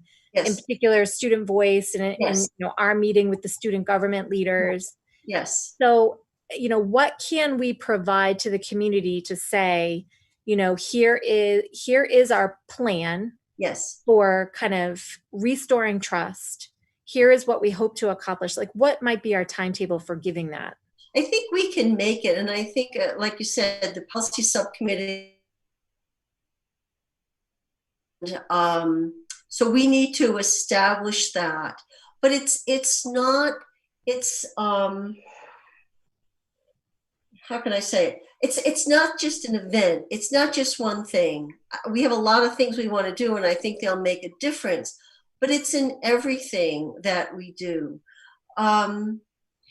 because the goal is to, in my mind, is to build that, I call it emotional capital, which can equate to an increase in trust. And if you build that, and there is, and mistakes are made or something goes wrong, and you have the analysis of it and you own it, then you've got that foundational trust to build on and move forward. So I think that I don't want to lose sight of your point about building trust. And I think that if the policy subcommittee can meet and create a calendar, whatever we need to do, then we can present it. But as we all know, actions speak louder than words. It's sad because we had some things in the works there before everything shut down. I know that you were going to interface with Steve and Kimberly about the student council, and Mary and you and I had talked about the student member of the school committee. So there's still stuff that we can be doing. We just have to figure out when, and I'm happy to have that conversation with you. Okay, Brooke, and then I want other folks to have an opportunity to chime in. I'll defer. Okay, all right, other folks, opportunity to chime in. Mary, I saw your hand. So I want to echo something that Leah said, how open I believe all of us on school committee are to our constituents, to listening, to responding, and I see the diligence with which, you know, people strive to respond. This isn't my first time on school committee. Now I realize that 1987 was a long time ago, but I served from 87 to 90. And on 3 different school committees. So I've said it before, I count that as 9 years of experience. And the world has changed in the last 33 years. But something that I've experienced, which, and I just want to talk about, is what some of our constituents have written and some actions that they've taken that are extremely hurtful. And these particular people do not represent most of our parents. I know that. But it is very disconcerting. And when I think back to the fall, something I call public shaming, a sign, at least one, was put up, not on someone's lawn, but on 117 westbound, where people could see it. It reminded me of the early days of New England, public shaming on the public square. And it, you know, whereas someone could put something on his or her lawn, it's illegal to do something like that. So that's one of the, that's something that I would like to say. But not only that, emails that were sent to the whole committee questioning us on why we ran for school committee, what our credentials were, our intelligence. It really pretty much as bad as you can imagine. Very, very hurtful. And again, I want to say this is not the majority of people, but as each of us is a civil servant, you know, we raise our right hand and we take an oath of office. And the reason we do that as school committee is because of the students. I have 6 grandchildren. You know, my children went to school in Emerson School and Florence Sawyer and the high school. And to be questioned in such a hurtful way, I would say to people, I would echo what Leah said, you know, your children are watching you and they're listening to you, and you can do better than this.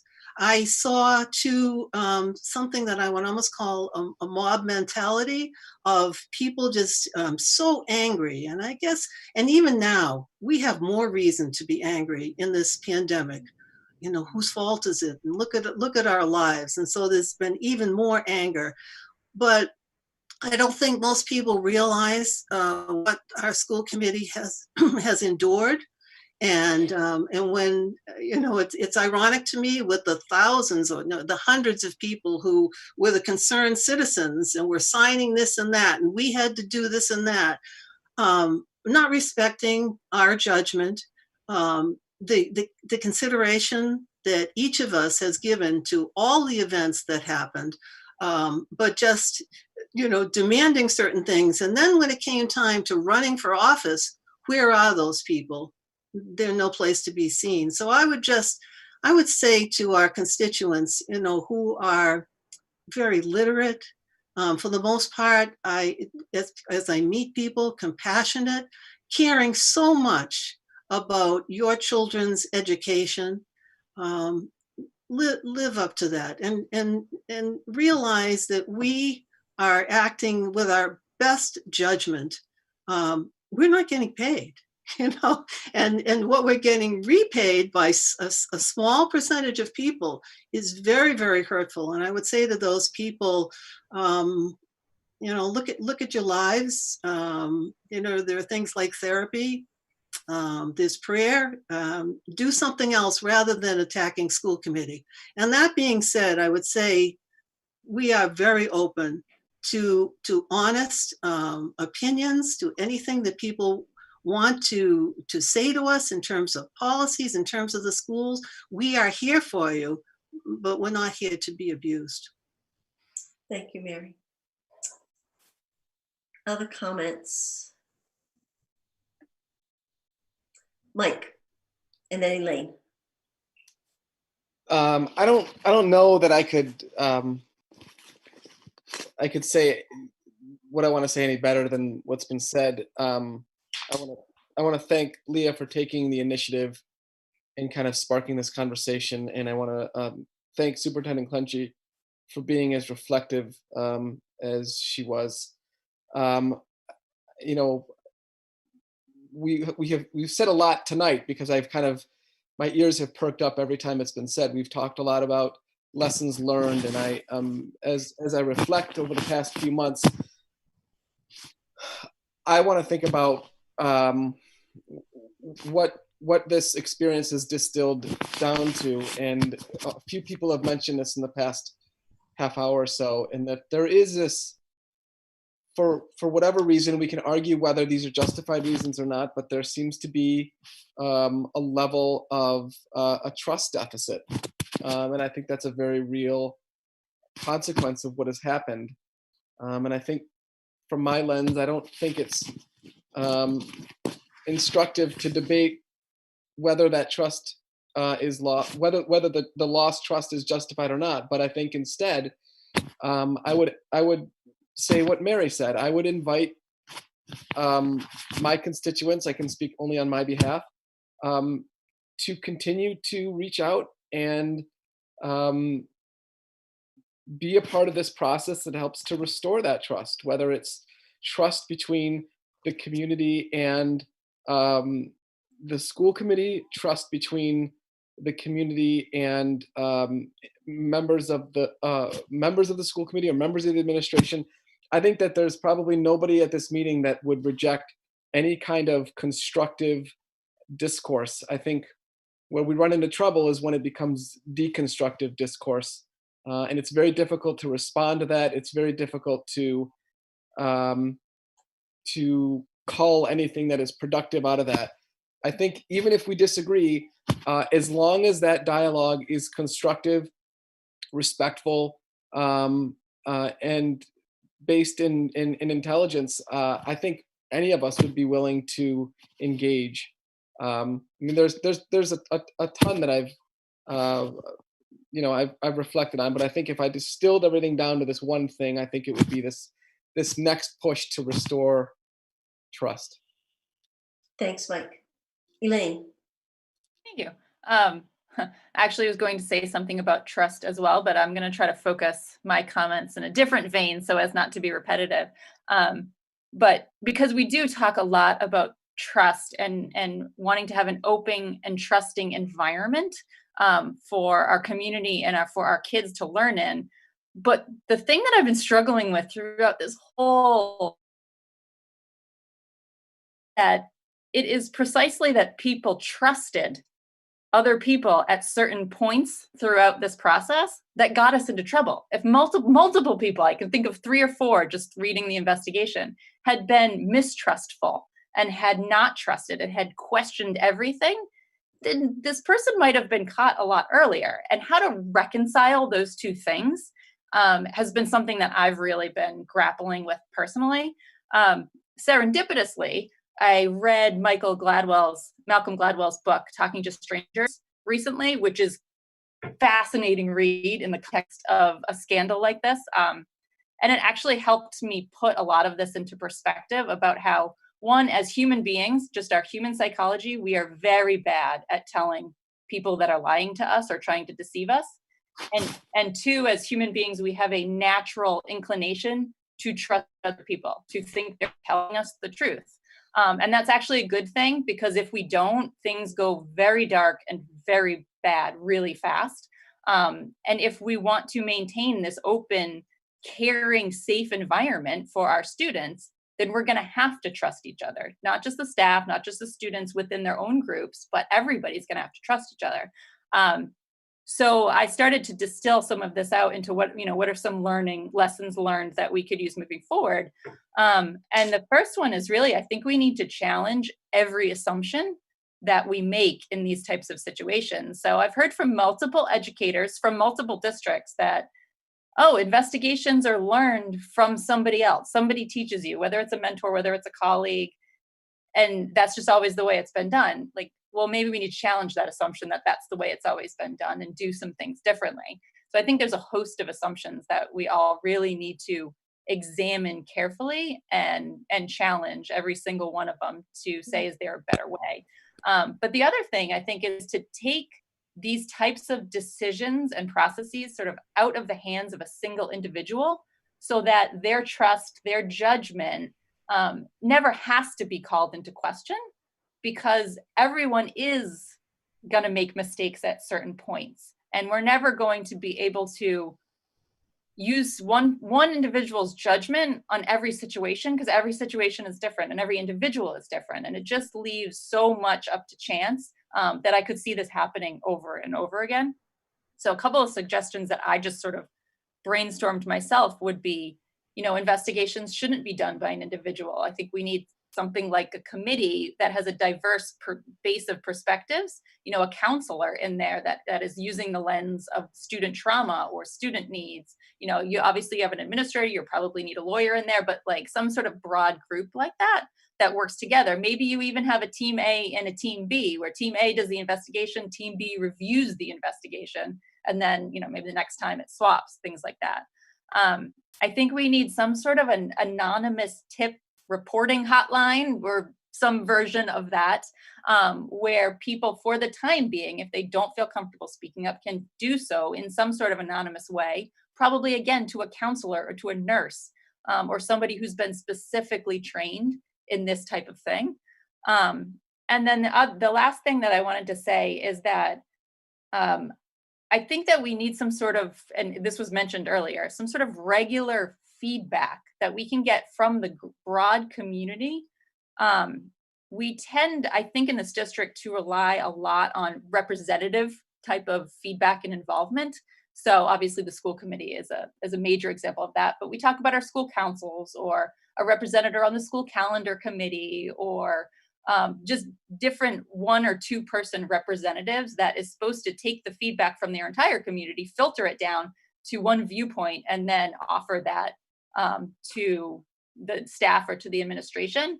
And I think that we could use more avenues like these quick surveys that we have done a few times now that have been fairly well received. 1 or 2 questions, quick questions, or something like that, where we can take a quick pulse of a broad community to be able to see the nuances and subtleties across a much broader portion of the population, that will be able to catch some of these more nuanced issues that might get lost when we play this sort of game of telephone of like, I talk to 5 different constituents, I filter their feedback, then I pass that along. And by the time it gets to where it really needs to go, some information's been lost. So those were just some of the suggestions that I had. Thank you.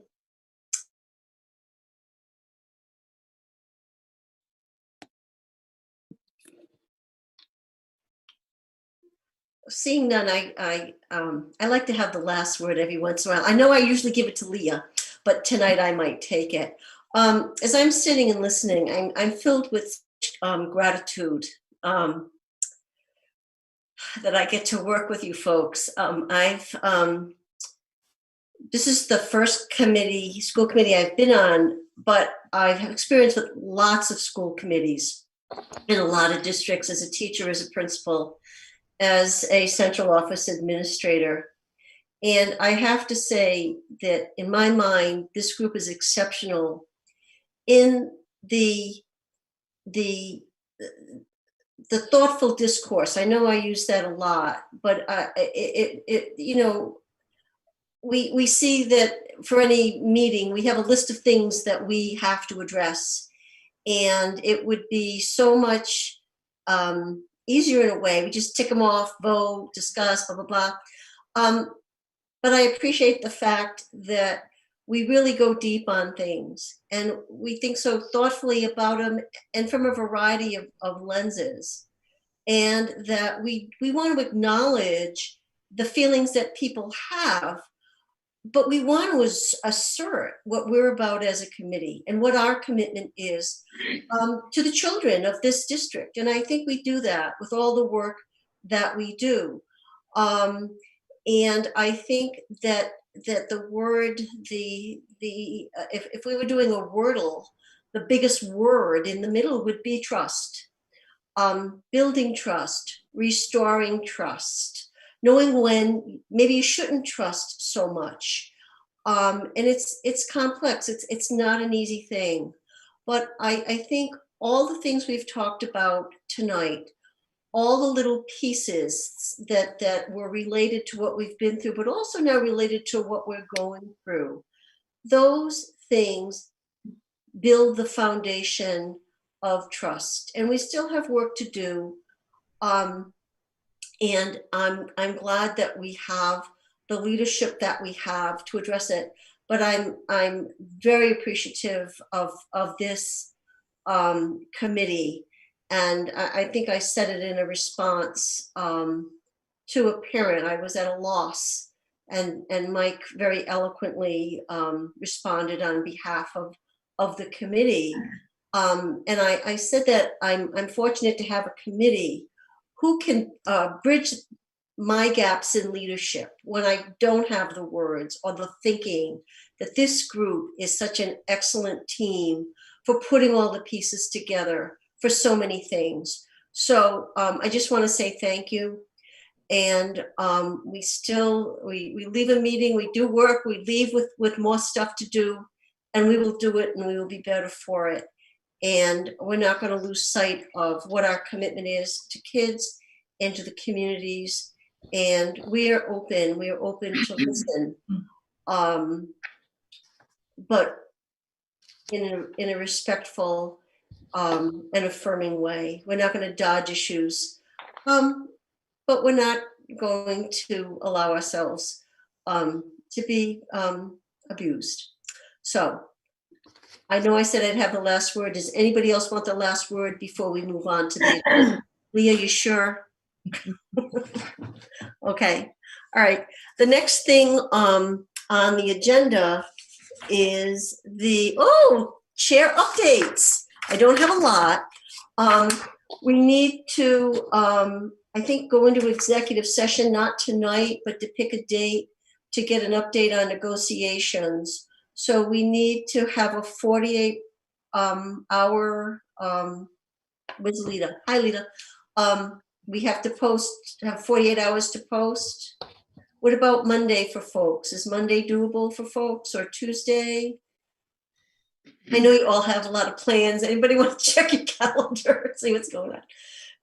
What would be a good time to do it? Do you want to do How about 6 in the morning? 6 in the morning? Hey, I'm at my best. I gotta say it. That's when I get up. How about 6 at night? Can everybody do 6 on Monday? And I think we have, Brett, unfortunately, I think you have to recuse yourself from discussions about negotiation.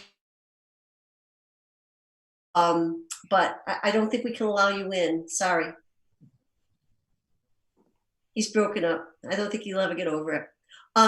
Alita, if you could send us out the information. Also, there are specific guidelines that we have to adhere to because we'll be doing an executive session in a virtual format. So, Alita, if you could send us those guidelines with the posting, so it'll be scheduled as a regular meeting. We'll go from the regular meeting into executive session and adjourn from there. And Brooke, you thought maybe what, 15 minutes? Yes, I don't think it'll take long unless my partner. And how long have you been working with this group? See things differently. Oh, I knew you were going to say that. I knew you were going to say that. Would 15 or 20 minutes do it to the negotiation subcommittee? Do you see us taking much longer than that? No. Okay, they're all saying no. So I think There haven't been any truly formal negotiations yet, so. Don't ruin the meeting for us, Steve. We're going to go into executive session and talk about it. Okay. Okay, thanks. All right. And then the other thing I wanted to ask about, and actually I think that it's been Leah and Elaine touched on it. I just jotted down when we were talking about the online learning and what was going on with families, just this idea of a quick survey. How's it going? What do you need? What can we be doing differently? So just something to think about. I think to reach out, I think parents are very appreciative of, I know they're very appreciative of the survey that we did earlier relative to the school calendar and early release days. And then the one about the April vacation. So if you guys could talk about it and see what makes sense and get back to us, that would be great. Mm-hmm. And then that's all I have. Brooke, Superintendent's Update. So I've actually touched on a couple of quick things, and I'm going to be quick here tonight too, because we've already talked about the graduating class, and you know that Mr. Cullinane is doing things on that front. Transportation contract, just so you know, that's an ongoing saga for us. So nothing to report out tonight, but we anticipate that there may be something for the next meeting. Would that be fair to say, Pat? Oh, Pat's not there at this moment. Oh, there she is. There she is. Yeah. Oh, Pat, unmute. You have to unmute, Pat. There you go. Say it again. Try again. Unmute. I did. I unmuted. Okay, yeah. So I'm just saying, Pat, that we may have something for them for next school committee meeting. Yes. Transportation. Yeah. Okay. Budget, I've already touched base on most of what was said. The only thing that I did put a final note here. I mean, the E&D, we are asking if there's any possibility to utilize E&D funds a little bit differently. DESE has suggested, and not us alone. I mean, regional school districts have asked the DESE. They've got the question into the DOR, but there's nothing to report back on that right now. And I just I said, I think that so much of what we're experiencing is presenting new issues for folks at the DESE, the DOR, the Department of Labor, all of it. I mean, this is just so big with so many different layers. There's a lot of work out there to be done on this. Food services, just a quick update.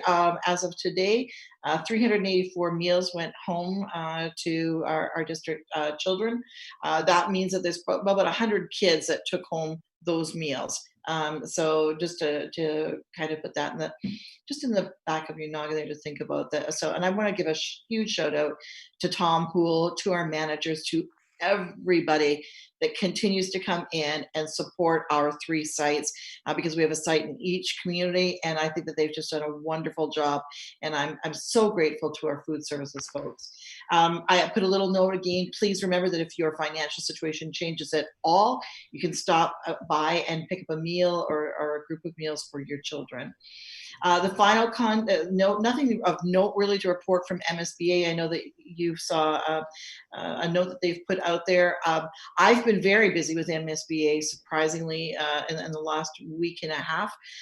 So I continue to, even though I know that their offices are closed, I continue to communicate via phone and email with our representative, probably about every other day right now. So just asking for things that I continue to supply and whatnot. So I know that the notice is out there, but I would want you to know that the truth is, even though they're closed, I'm dealing with them quite frequently right now. I think the only other thing I want to put out here, I didn't write this down, but in light of us talking tonight, I think sometimes what gets lost, and I know Kathy and I've had this conversation in the last, probably several months, not even just several weeks, is those people who send the positive notes. I can't thank those parents enough. What you see is always the negative. But I would tell you, for the last several months, I have received positive emails from parents. And I am so grateful for that. And even during this pandemic, people that are dropping me one or two lines saying, just thinking about you, or want to thank you for this, or we cannot lose sight of the positive people that are in our communities. And I think that's so important. And from the bottom of my heart, I want to thank those parents that take the time to think, I'm going to drop her a quick line or two. And I always write how much I'm appreciative of that. So keep those positive things coming too, folks. Thank you so much. And that's it for me. Thank you. Okay. Leah. Question.